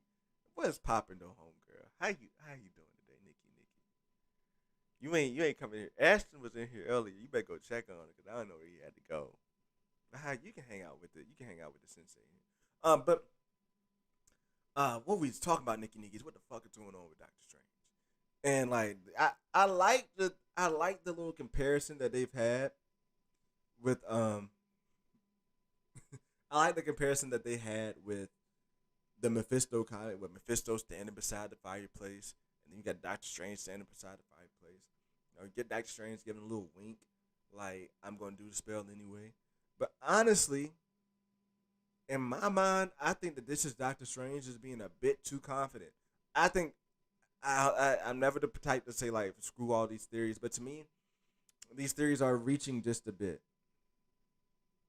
You finish your move? That's what's up. That's what's up. Moving is no small task, so that's what's up. That's what's up. Uh, but like, I don't necessarily like. Look, my man saved half the universe. Like, F everything else. F Hulk doing the snap. F Tony Stark sacrificing his life. F what's his name? Ant-Man going back in time and then coming back and bringing the portal. Doctor Strange saved the universe by doing what he had to do to make this one possibility, is one of 14 million possibilities coming to fruition. Do you know how big your ego gotta be swinging after doing that, Jane? I'm talking. Y'all seen Friday? Y'all seen next Friday? If you haven't, go watch. It's a hilarious movie for the first about 45 minutes. But my man's just ego was just Ball Johnson. It is swinging, bro. Saved half the universe. He's the reason. So to me, that whole attitude is about him feeling like he's got a rap on this sorcerer shit. So like when Wong tells him don't do this spell, and he's like sure, and then he winks at Peter. He's like, Peter, I got this. Because at the end of the day, Doctor Strange is like looking at he's looking at it like Sorcerer Supreme probably would have told him to never give up. Sorcerer Supreme probably would have told him to never give up the Time Stone. But he gave up the Time Stone and he saved the day. You know what I mean? And so it's like that's where I think that change of mentality comes in. He even says it to Peter. He says, "Look, we saved half the universe.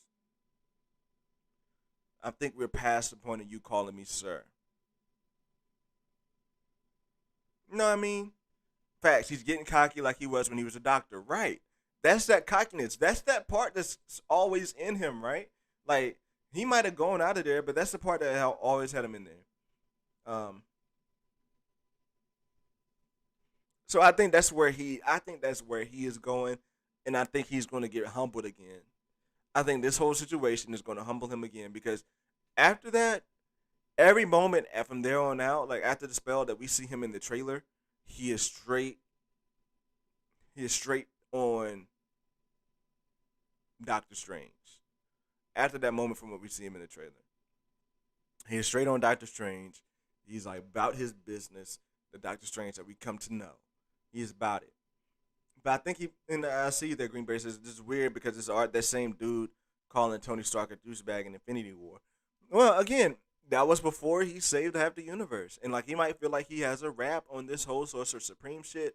I mean, imagine like you just defeated Thanos. You don't think anything worse could be happening next, right? Like, damn, we just saved half the universe. This was a threat. This is what everything was leading up to was Thanos. We just defeated it. Now I can relax. Now I can be a little cocky. Now I can wear sweats around the crib.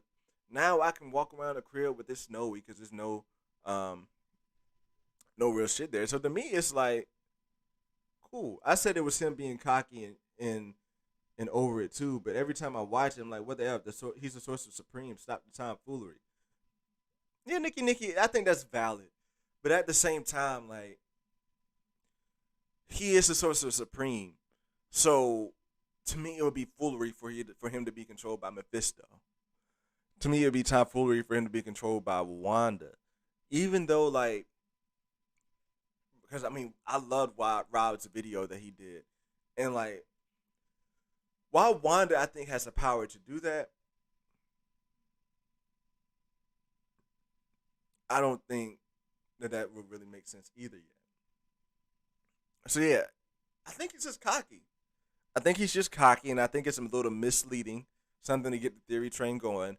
I, for real, out of everybody that I've seen make Mephisto videos, none of them have been necessarily like I really think is Mephisto. It's just fun to speculate, and I'm not gonna knock anybody to speculate. It's just fun to speculate, and if it was Mephisto, it'd be dope. And I love, honestly, if Mephisto becomes a troll character for the whole entire phase 4 of the MCU, for the future phases of the MCU, if we never get Mephisto, but we always get little teases to him, make it happen. Honestly, let's make Mephisto the new cameo of the MCU. Let's make that happen. Let's make that happen. Let's make Mephisto the new cameo of the MCU. But believe me, I don't think that this is the Doctor Strange that we are going to be seeing. Because honestly, look, you know what happens when you win the Super Bowl? Oh man, here we go with the sports analogy. You know what happened. What's going on, Jedi Jen? Thanks for dropping in here, homegirl. You know what happens when you win the Super Bowl, like the Titans are going to do this year. Teams who win Super Bowls very rarely make it back there the next year because you get a bit too confident and you slack off, you slump. With Doctor Strange doing this with Thanos, like I said, my man's pretty much the reason why Thanos got beat, bruh. And if he didn't sacrifice that stone, and if he would let Tony die, if he didn't let these things go into play, if he didn't scan those alternate, like those versions to where he would have won, to where the Avengers would have won, then we wouldn't have had a chance to come back. We wouldn't have had a chance to come back. So my thought here is that Doctor Strange is the cap says stop it. Not with that defense, bro. Y'all sleeping on our defense. Y'all seen what we've been doing in the preseason on defense, but we'll let it be right there. Let me get back to my point. Where we at though is that Doctor Strange is slumping right now. He is overconfident and he's slumping because he's letting Peter Parker deal with his spell. F with his spell. And that is going to humble Doctor Strange. It's going to slap Doctor Strange right in the face and say, you know what? I'm effing up. I need to get back on my shit. I need to be real and protect our universe, protect this reality.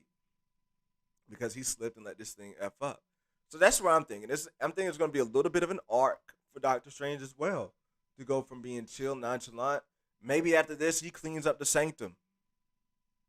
Because honestly, Wong don't seem happy with Doctor Strange either.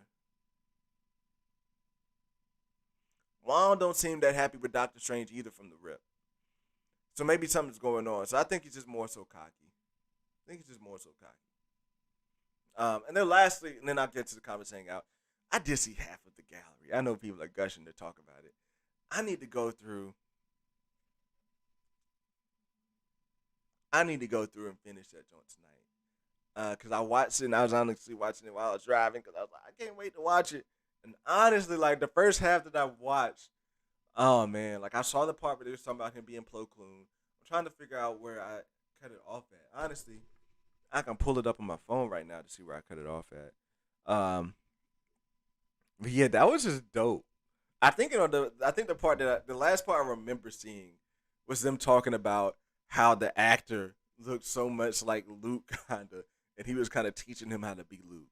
Like, dude, even as a new Star Wars fan, like that was fucking dope.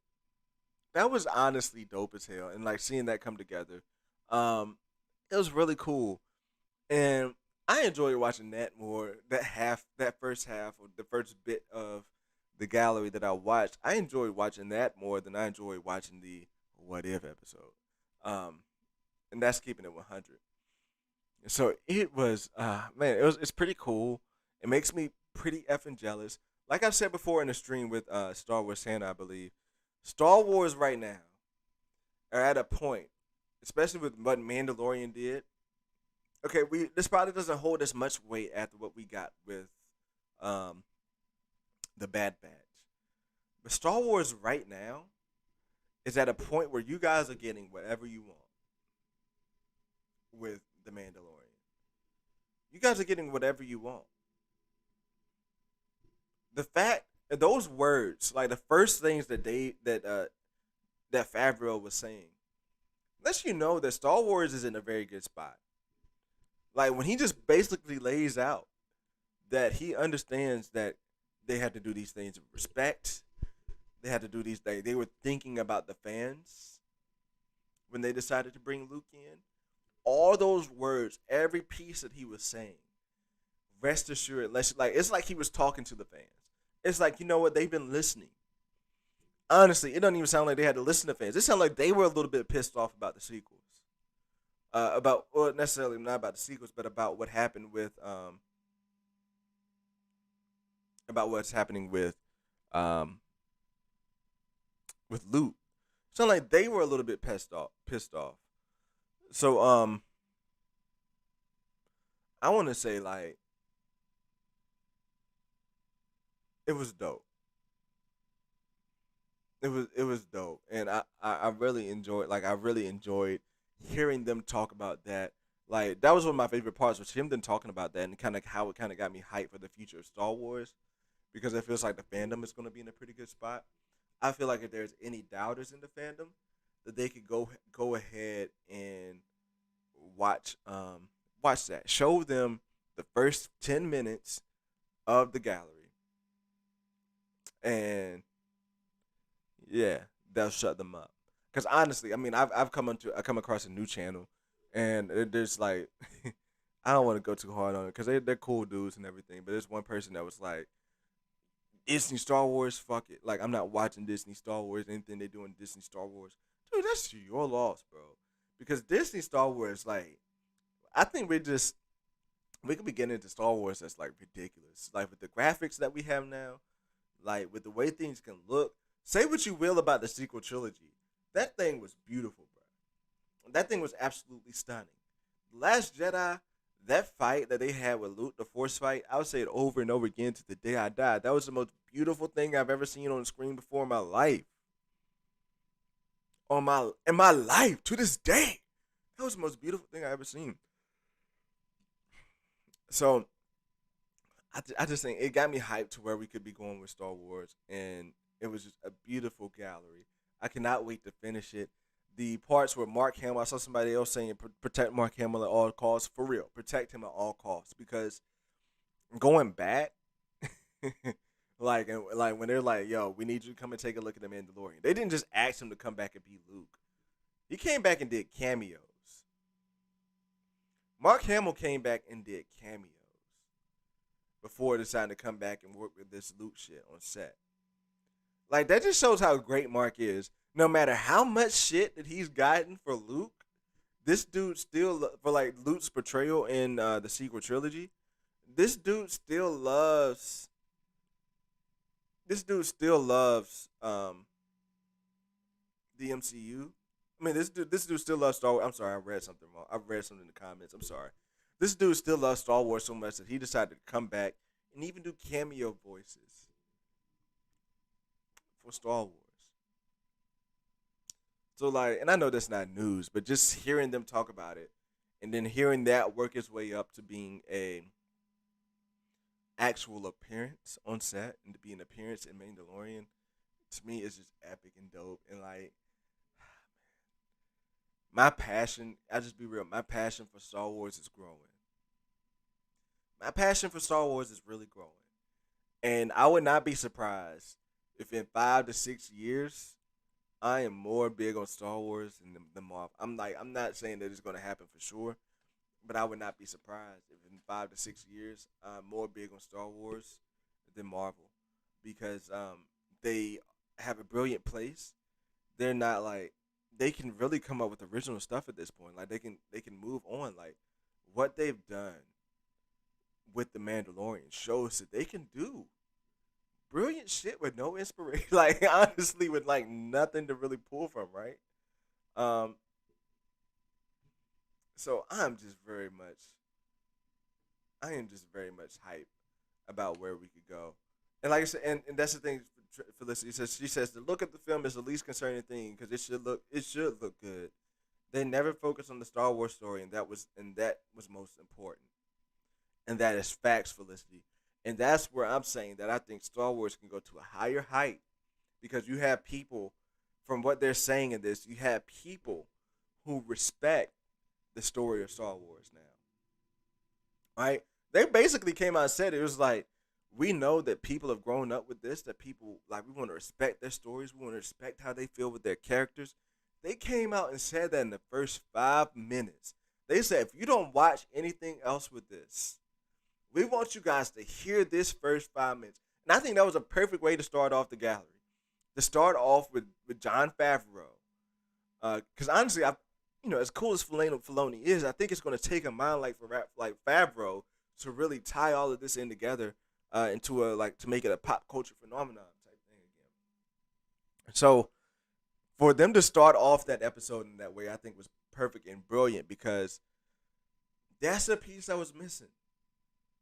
That's the piece that was missing. I think that's the piece where you can make new fans to say, well, fans to say, this trilogy or this portion of Star Wars to me is my favorite part of Star Wars.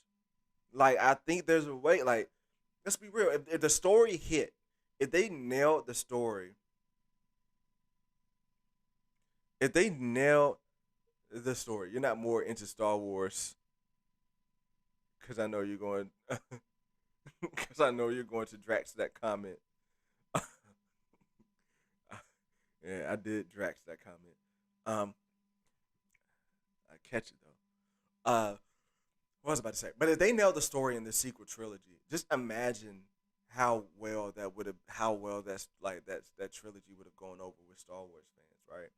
If they nailed the story, delivered those visuals, and nailed the story. Like maybe that could have taken over the original trilogy for some Star Wars fans. Like you know what I mean? Like that's the piece they were missing.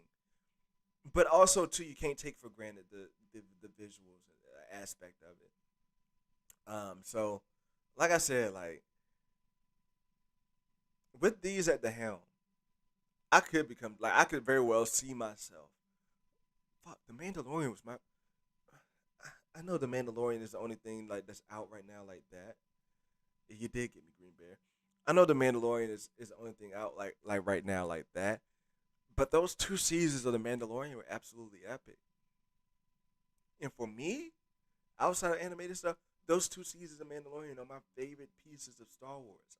take shots if you want, but that's how I feel. Those two pieces of Mandalorian, those two seasons of Mandalorian are my favorite pieces of Star Wars. And you're just getting the tip of the iceberg. You're not even getting into any Jedi fights. You're not even getting into any Force fights with that. That's just grounded Star Wars.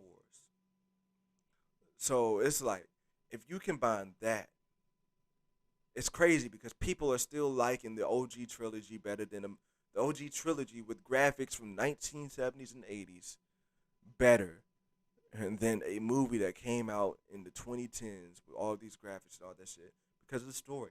But if they nail the story and give us the visuals, if the story is like 80%, if the stories are like 80% of what the original trilogy was with the graphics, Star Wars will easily take off, bro. Easily take off. That's honestly just where my head is at. And again, this is coming from a new Star Wars fan. Like I know, like I'm not someone who grew up with Star Wars. I'm someone who came into Star Wars when Mandalorian came out, and I said, you know what, fuck this. I need to go watch the entire all of Star Wars so I can make sure I understand this as well as I can. That's just the type of person I am. When I get into something, I dive deep. Pause.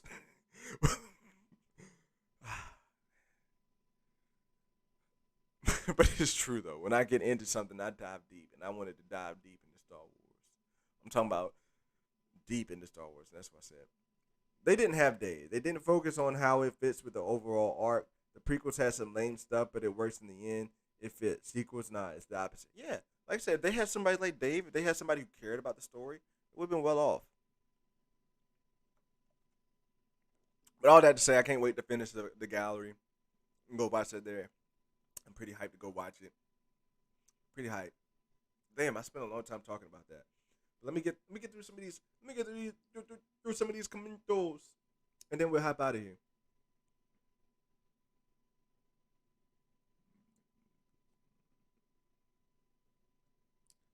All right, all right, all right. I'm scrolling. I'm scrolling. I'm scrolling up.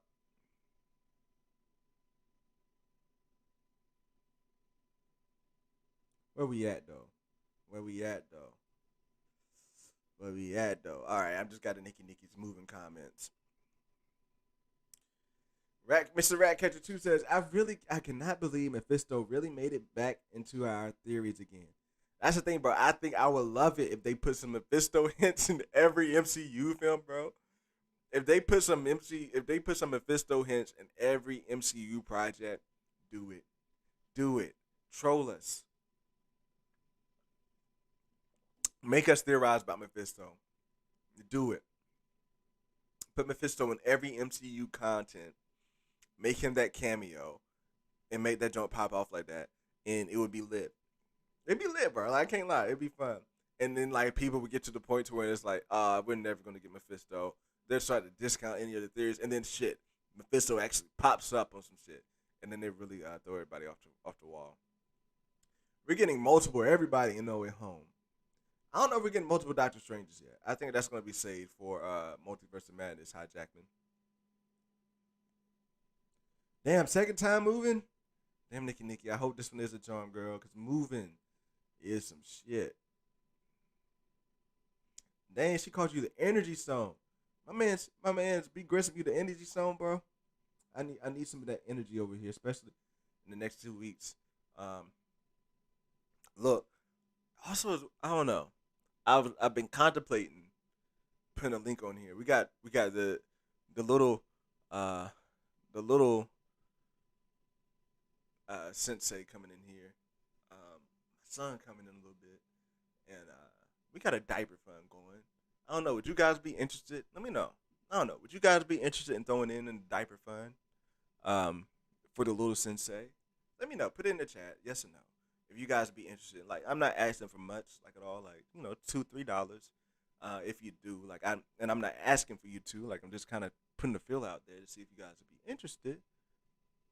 Um, but yeah, little diaper fund that we have going on Amazon.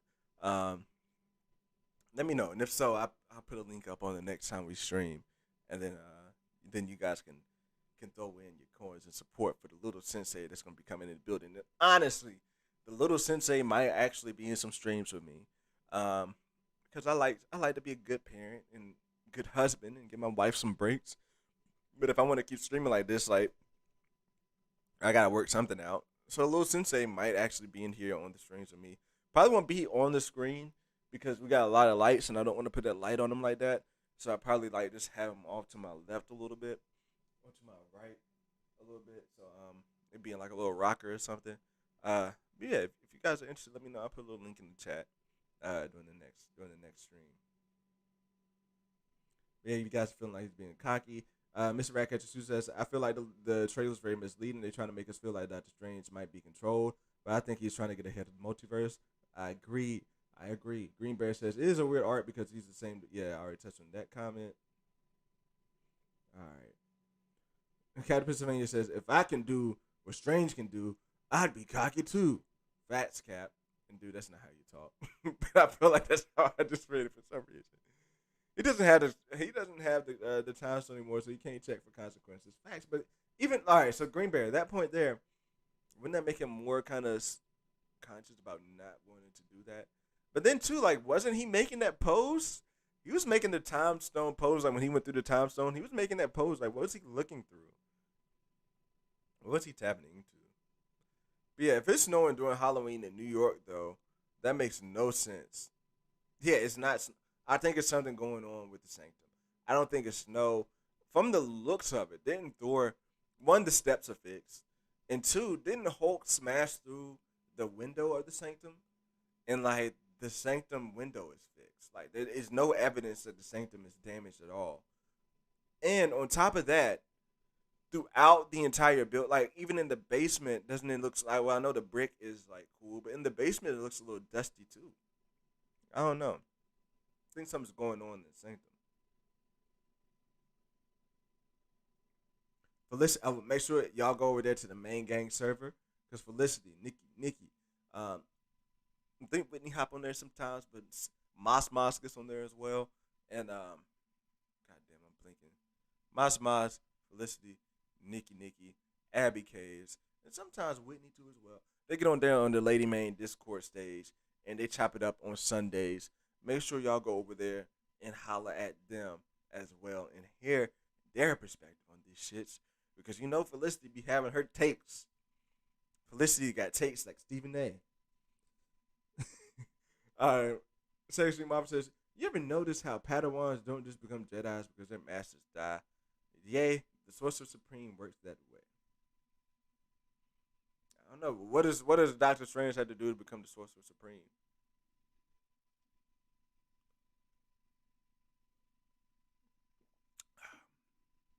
Also, I was thinking about Nerd Theory doing comic.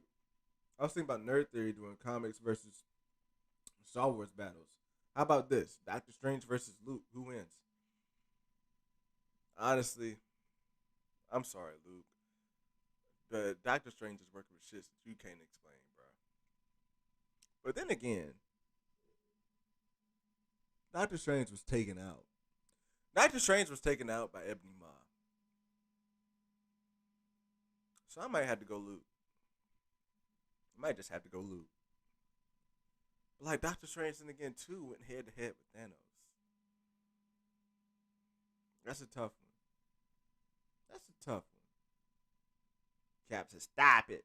Stop it. Does not explain why he's acting different the way he is in the trailer.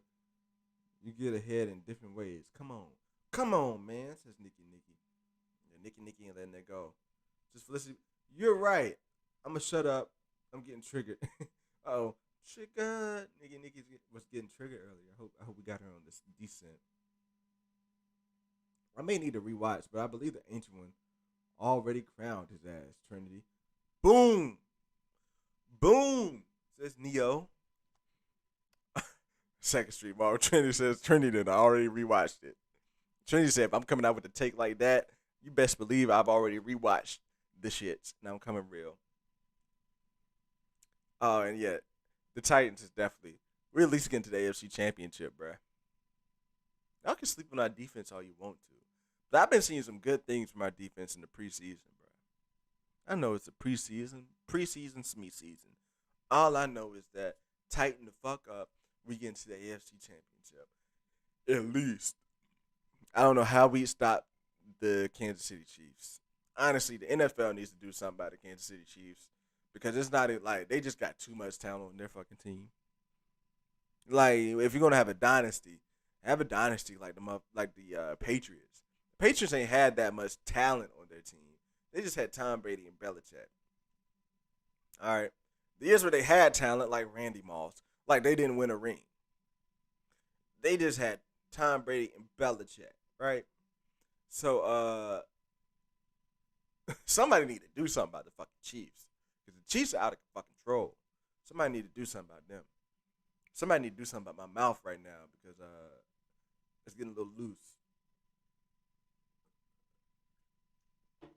Damn, I meant to be done 30 minutes ago. He ain't acting different though. Man's always been cocky. We're talking about the same dude who was texting and driving. Damn, shots to texting and drivers. We'll see what they do with the MVP this year, though. You talking about Aaron Rodgers? Aaron Rodgers? Are you talking about Aaron Rodgers? Ain't nobody worried about Rodgers. You talking about the guy who don't even want to be on his team, Aaron Rodgers? Ain't nobody worried about Aaron Rodgers. Bet that man gonna be in the House of Dragons. He gonna be home early, learning roles to be in the House of Dragons. Y'all don't just beat. Just can y'all hear the music before y'all think I'm dancing or nothing? Oh damn, I don't think you can. I've been the only one in here listening to music the whole time. Damn, that shit slap. Ah, ah, ah, ah, ah, ah, ah. All right, I'm chilling. I'm out right now. My t-shirt all uneven and shit.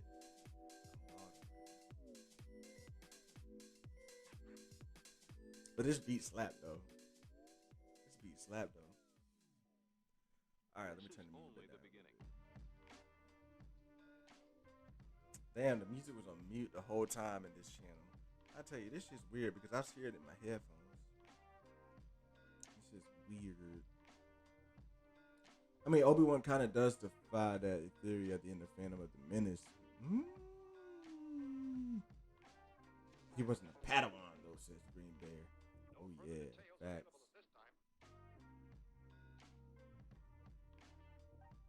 Don't forget about Ray. Nigga said, I have no idea who you talking about. I don't know that woman to save my life. Yeah. Nikki sauce that up real quick. There you go, Nikki. Obi-Wan wasn't a Padawan. Yeah. Damn. Yeah, Ray, you talking about Ray Lewis? The way they got him with Grogu and Luke's robe. Yeah, that was funny.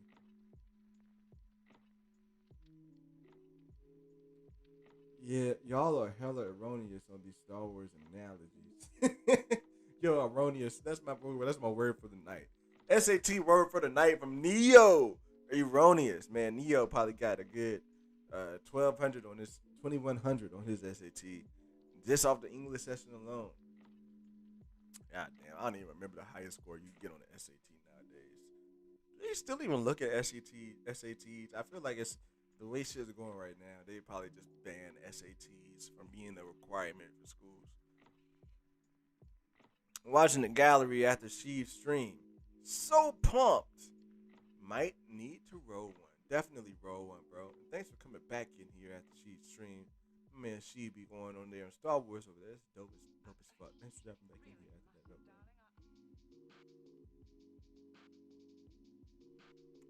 I already started walking it back.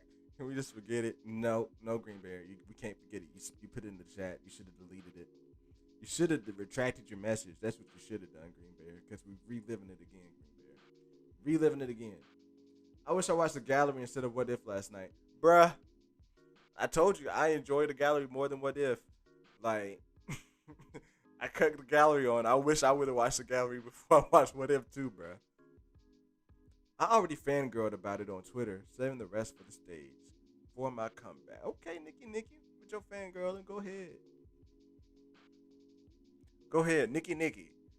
Did the gallery have you the Spider-Man No Way Home trailer had your nerd senses like? Facundo Lopez says when John says introducing the future of Star Wars and we see Grogu, man, that was something.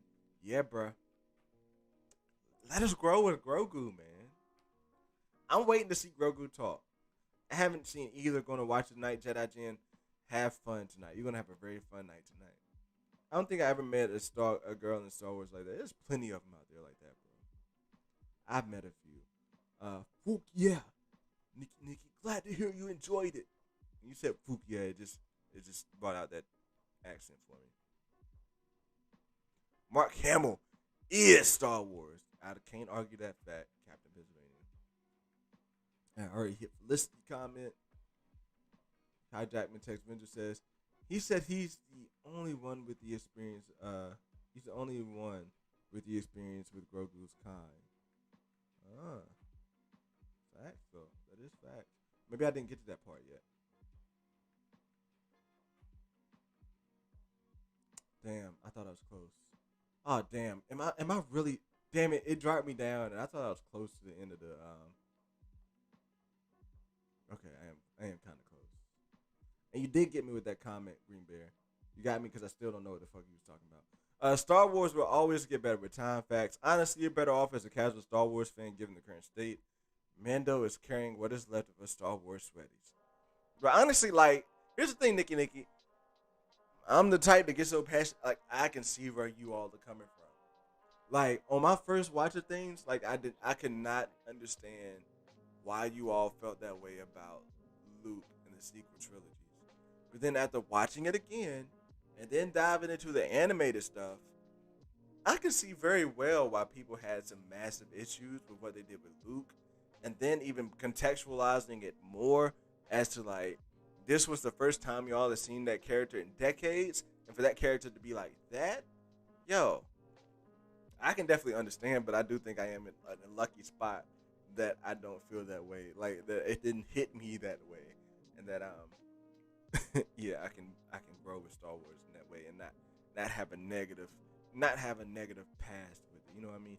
I'm like that child that was, parents can be shitty with their first child, but then by the time they have their last child, they can have things figured out, and that last child has a good life. That's me with Star Wars. That's me with Star Wars. Star Wars will go as far as the Daves can take them.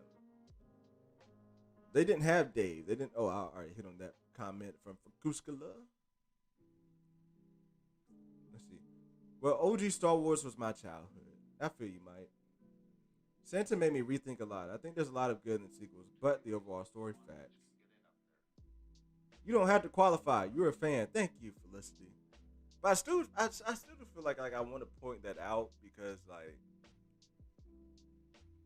I just feel like I do like to point that out. Like I'm not one. I don't want to seem like my man's Korath. You know what I mean? Like if you guys remember What If episode 2, Korath. He was like, "No, not T'Challa, my best friend." My man's Thanos. Nebula walked into the room, and Thanos was like, "Daughter of mine." And then Korath cut him off and said, "How could you do that to us?" Like, you know what I mean? Like, I don't want to be that guy. Like, I'm not gonna be that guy to sit here and act like me and Star Wars run back to the time I was 3 years old when I got a Star Wars toy, and I watched the first trilogy of Star Wars when I was 2. Then I was in the movie theaters when I was 9. I didn't like I was a kid and didn't watch Star Wars this original the prequel trilogy. I could have watched that in movie theaters, but I didn't. I still remember getting the toys from McDonald's and shit, but I never watched it because my parents wanted the Star Wars and stuff like that. So it's like I just want to like my whole point of preface and stuff like that is just to lay out like, look, I may feel this way, but I feel this way because of this. Like I know, and I just want to make sure that folks know I respect how y'all feel, like how folks feel about the sequel and how folks feel about other Star Wars properties and the state of Star Wars. But I'm not in the same boat. Yeah, Kendall, you don't have to be a Star Wars fan to watch everything. But I won't even it. Like, you don't have to watch everything to be a Star Wars fan. But I wanted to though. Yeah, fan is a fan. That is facts. But I wanted to. Like, wanted to get nerdy. I wanted to get sweaty. Like, and I had time. Uh, so yeah, I wanted to get nerdy and sweaty. And like, that's just me. Like when I watch stuff, that's how I got into the community. Like when I was watching Marvel stuff and I got it, like I became a Marvel fan. I wanted to know more. Like I wanted to like be able to have conversations with folks about this stuff. And look, now I'm fucking here streaming. But that's just where it grows from, where it comes from. OG trilogy was really dope when I was a kid. Prequels came out and I was when I was a teen, and everyone called me Anakin. I hear you, Hi Jackman. That's what's up. That's what's up. A fan is a fan is a fan is a fan though. I moved twice in 2019, but not in 3 weeks. Yeah, that's wild. Moving twice in 3 weeks is wild. I moved twice. Yeah, and shit. So like, my move story was my daughter was born on December 31st, 2017. We moved from the apartment that we lived in for 2 years. We moved into a townhouse like on the day we moved there on the 27th. Is when we moved into that townhouse in Virginia Beach. We moved, and then my wife was being induced into labor on the 29th. Like that's how quick like the move was. So things were still getting settled in our house, and our parents were down there, and we hated the townhouse we got. It was like dog hair in the carpets that we couldn't clear out. It might not have been dog hair, it might have been like carpet fibers or whatever. But we couldn't get that shit out for nothing. Like we hired professional carpet cleaners with the pet cleaning and everything. We couldn't get it out. The AC won't like the heat won't working. All that stuff. And then at the same time, when I came back from paternity leave, my job was some shit. Like my job was tripping. So we ended up moving. So we moved 2 months after we moved. We moved to Richmond 2 months after we moved into that townhouse. So yeah, moving effing sucks. Like I hate moving. Um, so I know moving in 3 weeks. Goddamn, much love to you, because that's energy. Like I'm one who feels like I can like you know nothing really takes me down. I can do like I'll be shooting weddings and shit. And weddings is a long day of work, but like I still feel like I got myself at the end of the day. But after moving, man, moving is a lot. Moving is a fucking lot, bruh. Much love to you, Nikki Nikki. Daddy duties to grind is real. Throw that link in the chat. Yeah, I got you. I'll throw that link in the chat next time. In the next stream. I'll put it in the description and in the chat. That way we can throw it like that. We can do it like that. To be honest, we only see like 10 seconds of Dr. Steve. Maybe that's not enough to define him as change. Right, that is true too for Kuzkula.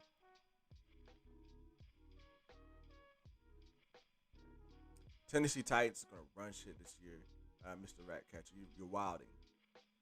Speaking of that, when is the fuck Ratcatcher? When is the draft? I'm tripping. I'm probably gonna f around and miss the draft. And I still got set the draft for my other league. And this, what do you think of the Spider-Man trailer? I thought it was 10 out of 10. I thought the Spider-Man trailer was dope and delivered it and gave us everything that we needed from Marvel again, bro. Felicity has been clutch for real. As I've been going through multiple crises, she's a real one. She's always been there for me. Appreciate you, Felicity. Says Nikki. Felicity, that's facts. Like, I not no shade to anybody else in here. I'm pretty sure all y'all are real ones too. But but Felicity, that's a reason why Felicity was one of the first to be a moderator in here. Because like I knew from the bat, that Felicity was a real one. Like, not just because she be in here all the time, she be here on time and talking, but the questions that she be throwing, like that she throws at you, like they're real questions. That's not even like questions to be like a dickhead to come at what you're saying at, or like trying to be a dick or trying to like show that you're better to somebody. But they're questions that really make me better as a streamer. You know what I mean? Like they're questions that really make me look at other perspectives. Because sometimes as a streamer, you look at social media, you take this take, and you be like, yeah, everybody agrees with me, and this is just what it is. But then Felicity throws in some real shit. And like again, Felicity encourages. Like she's a huge encourager to like do your own, like to be yourself, to do your own stuff. So Felicity, your appreciation moment in this stream. Felicity is a real one. And if you're in here and you're not subscribed to the channel, what are you doing? Subscribe to the channel. We're on the grind to 250.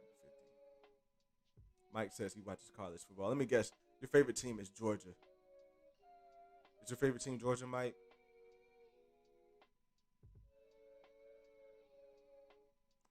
Felicity been holding it down. P.O.P. Big Grissom, I'm weak. Big Grissom, I'm glad I ended up scrolling back up there.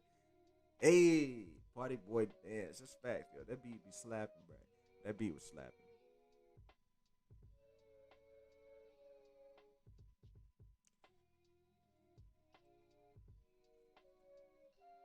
Yeah, F the Cowboys, bro. My wife's a Cowboys fan. I'm like, why are you a Cowboys fan? Because your dad's a Cowboys fan.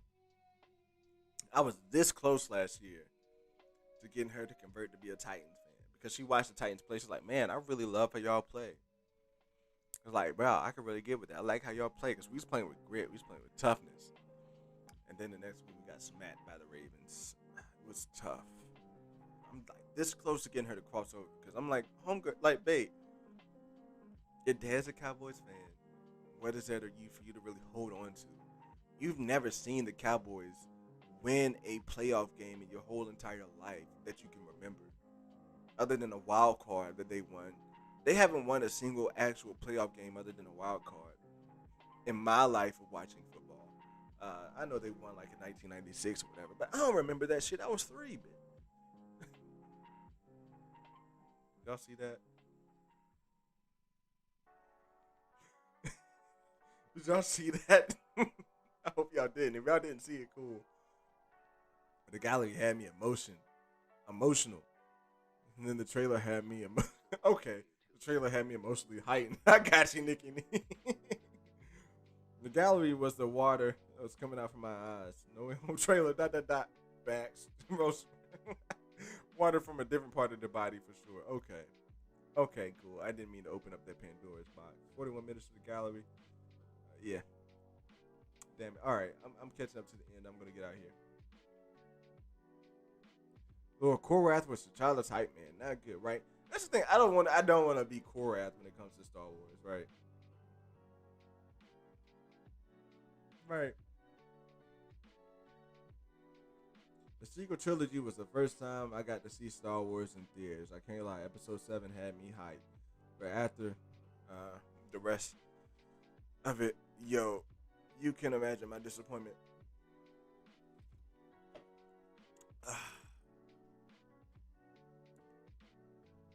Yeah, go ahead and watch it. We about to get out of here. Yeah, watch it. Kendall, you don't have to say that. I appreciate the atmosphere in your streams, and that's why I keep coming back. Nikki, I do. Damn it. I don't know why I keep saying Nikki when I want to say Felicity. It was a pretty bad time to keep saying Nikki when I want to say Felicity. Because when I'm giving Felicity love and praise. But Felicity, I do have to say that sometimes, Felicity. Because like I said, people deserve their praise and credit, and like top moderator. I say it like if there was an award out there, you're the top moderator on YouTube. I'm a lucky man to have you as a moderator on YouTube. I'm a lucky content creator to have you as a moderator on YouTube. And I appreciate you. You know what I mean? So that's what that's about. And again, just to see that, like, that's just the type of person you are. Like, to see Nikki say that about you, like, and to say that out there just, like, validates. The reason I got on that string, because it validated my thoughts from what I just see from online interaction. And that's funny, because online interaction can be tricky. A person can be some way online or some way, like different in person. But I like to think I got a good gist of it. You know what I mean? I like to think I got a good gist of who people are, and yeah, that's dope. But I'll hop off Felicity, and I'll move on. At least your team isn't the Dolphins. That's why I claim my hometown and root for the Giants. Nikki, that's no better. That's no better, Nikki. That's no better. You might as well pull for the for the Dolphins. Like, just stay out the NFC East. Just stay out of the NFC East. We arrived in 2014. Changed my mind. Dez caught it. Dez actually definitely caught that ball. Dez actually caught that ball. But like my man B. Grissom said, get over it. Get over it. But yeah, the Giants, Nikki? Really, the Giants? The Giants, for real? Oh, Felicity, I don't mean to make you cry. But it's just speaking facts. Okay, just speaking facts. But I'm going to hop off. I don't want to make you cry. So I'm going to hop off and get on out of here if people just stop commenting. Football is back anyway. Give me NBA season where the clock doesn't stop every 2 seconds. The clock does stop every 2 seconds, Nikki, though, because people be fouling and flopping. I can't wait till the NBA season come back and James Harden can't jump into people or cause fouls. I can't wait till the NBA season comes back and we can do that. I'm hyped for this NBA season simply because they are fixing the bullshit. And part of the bullshit was people jumping into people for fouls.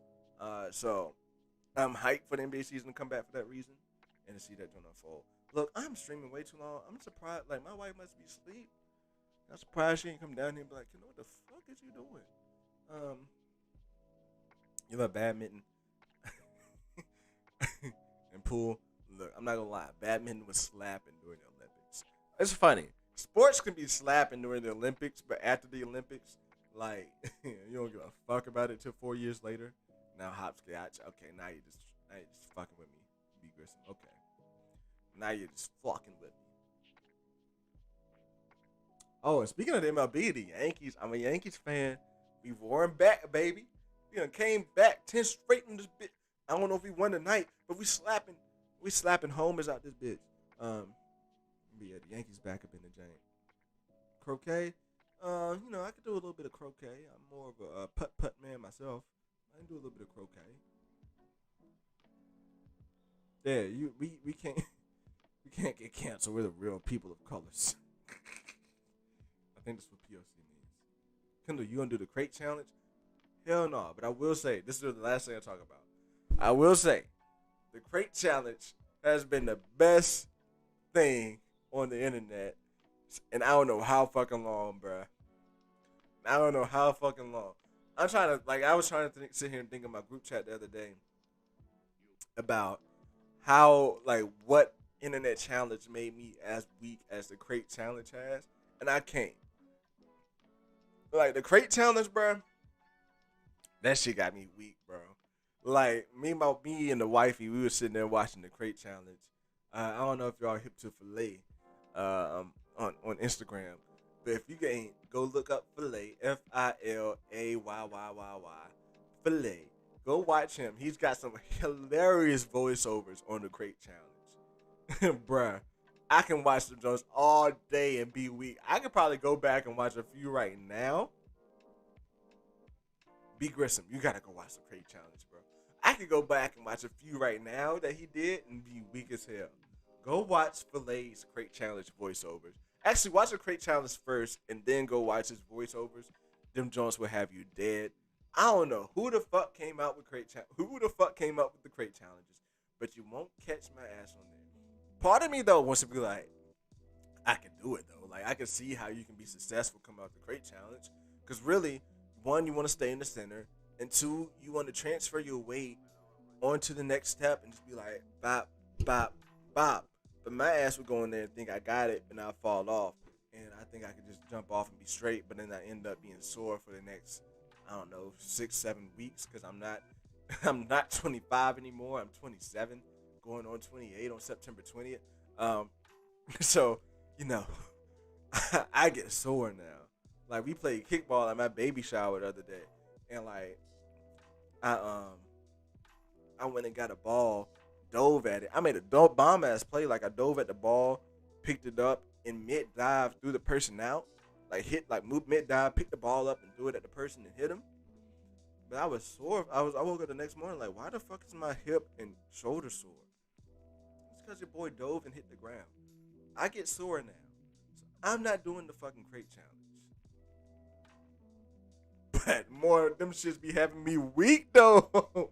Dude, the Melvin dude made a Mike Zero video I need to watch. Okay. I thought The one where they had the spiders got me weak. Like motherfuckers really realized people getting injured. Like facts, like people are really getting injured off of that jump. Lil Jupiter on IG. I gotta go watch some jump. Lil Jupiter. Let me pull it up on IG right now, and then we're getting out of here, bruh. I wanted to play some Madden tonight. I've been on Apex Legends too. I love some kickball too, man. When I was in Norfolk, I was playing kickball. Um,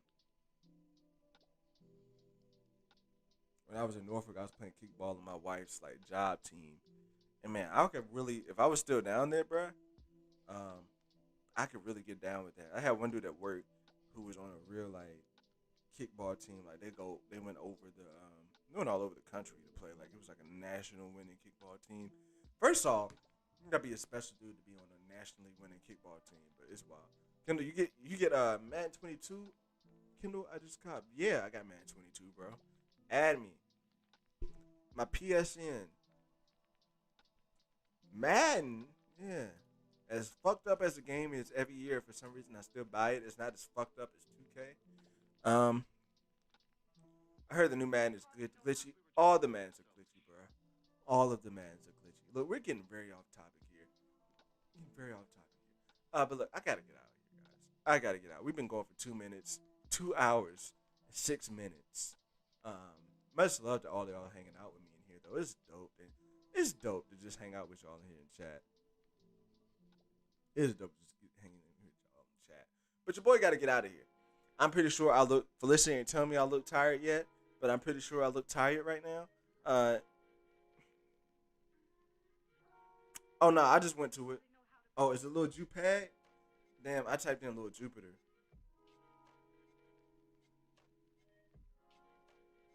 Wait, no, it's Lil Jupiter, right? I don't see any crate challenges though. But yeah, add me on PSN, bro. I'll be on there. I'll be on there. But yeah, thank you guys for hanging out with me, man.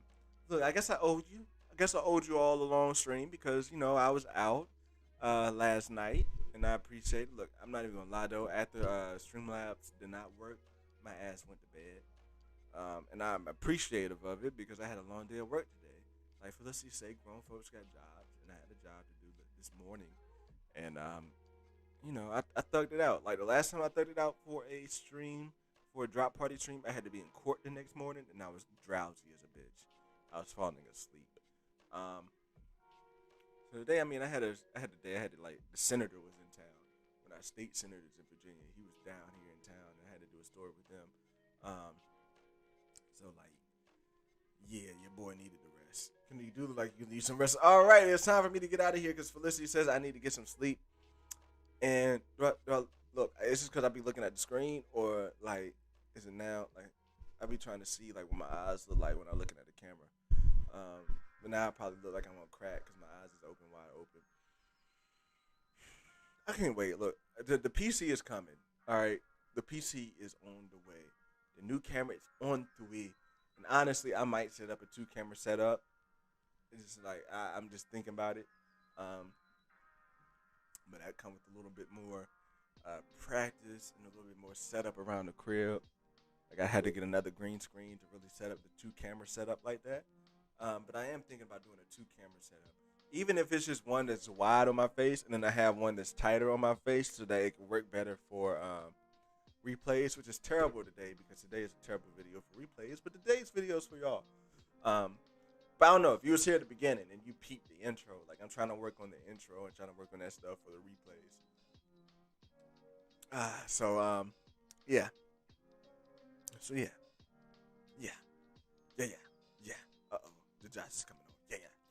Yeah. But yeah, like I said, we're gonna be out of town this weekend, so no video, no stream tomorrow. But I am gonna work hard to have a Thor video that I've been wanting to put together in mind. I don't know if it's the right time to do that, so it might just be another. I don't know. Shoot me a link in the Discord. What do you guys want me to do a video on? If you guys don't shoot me a link in the Discord, I'm just gonna do this Thor video. But honestly, it might not be the right time to drop it because Thor is the only thing that's in people's minds right now is No Way Home. So I might just have to do a No Way Home video.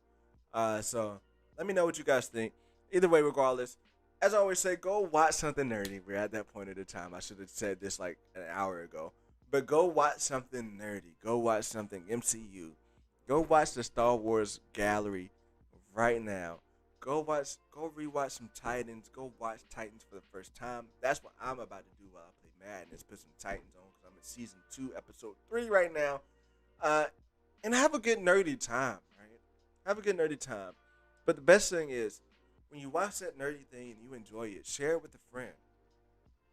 Talk to them about it. Bring up those questions. Make them a normie.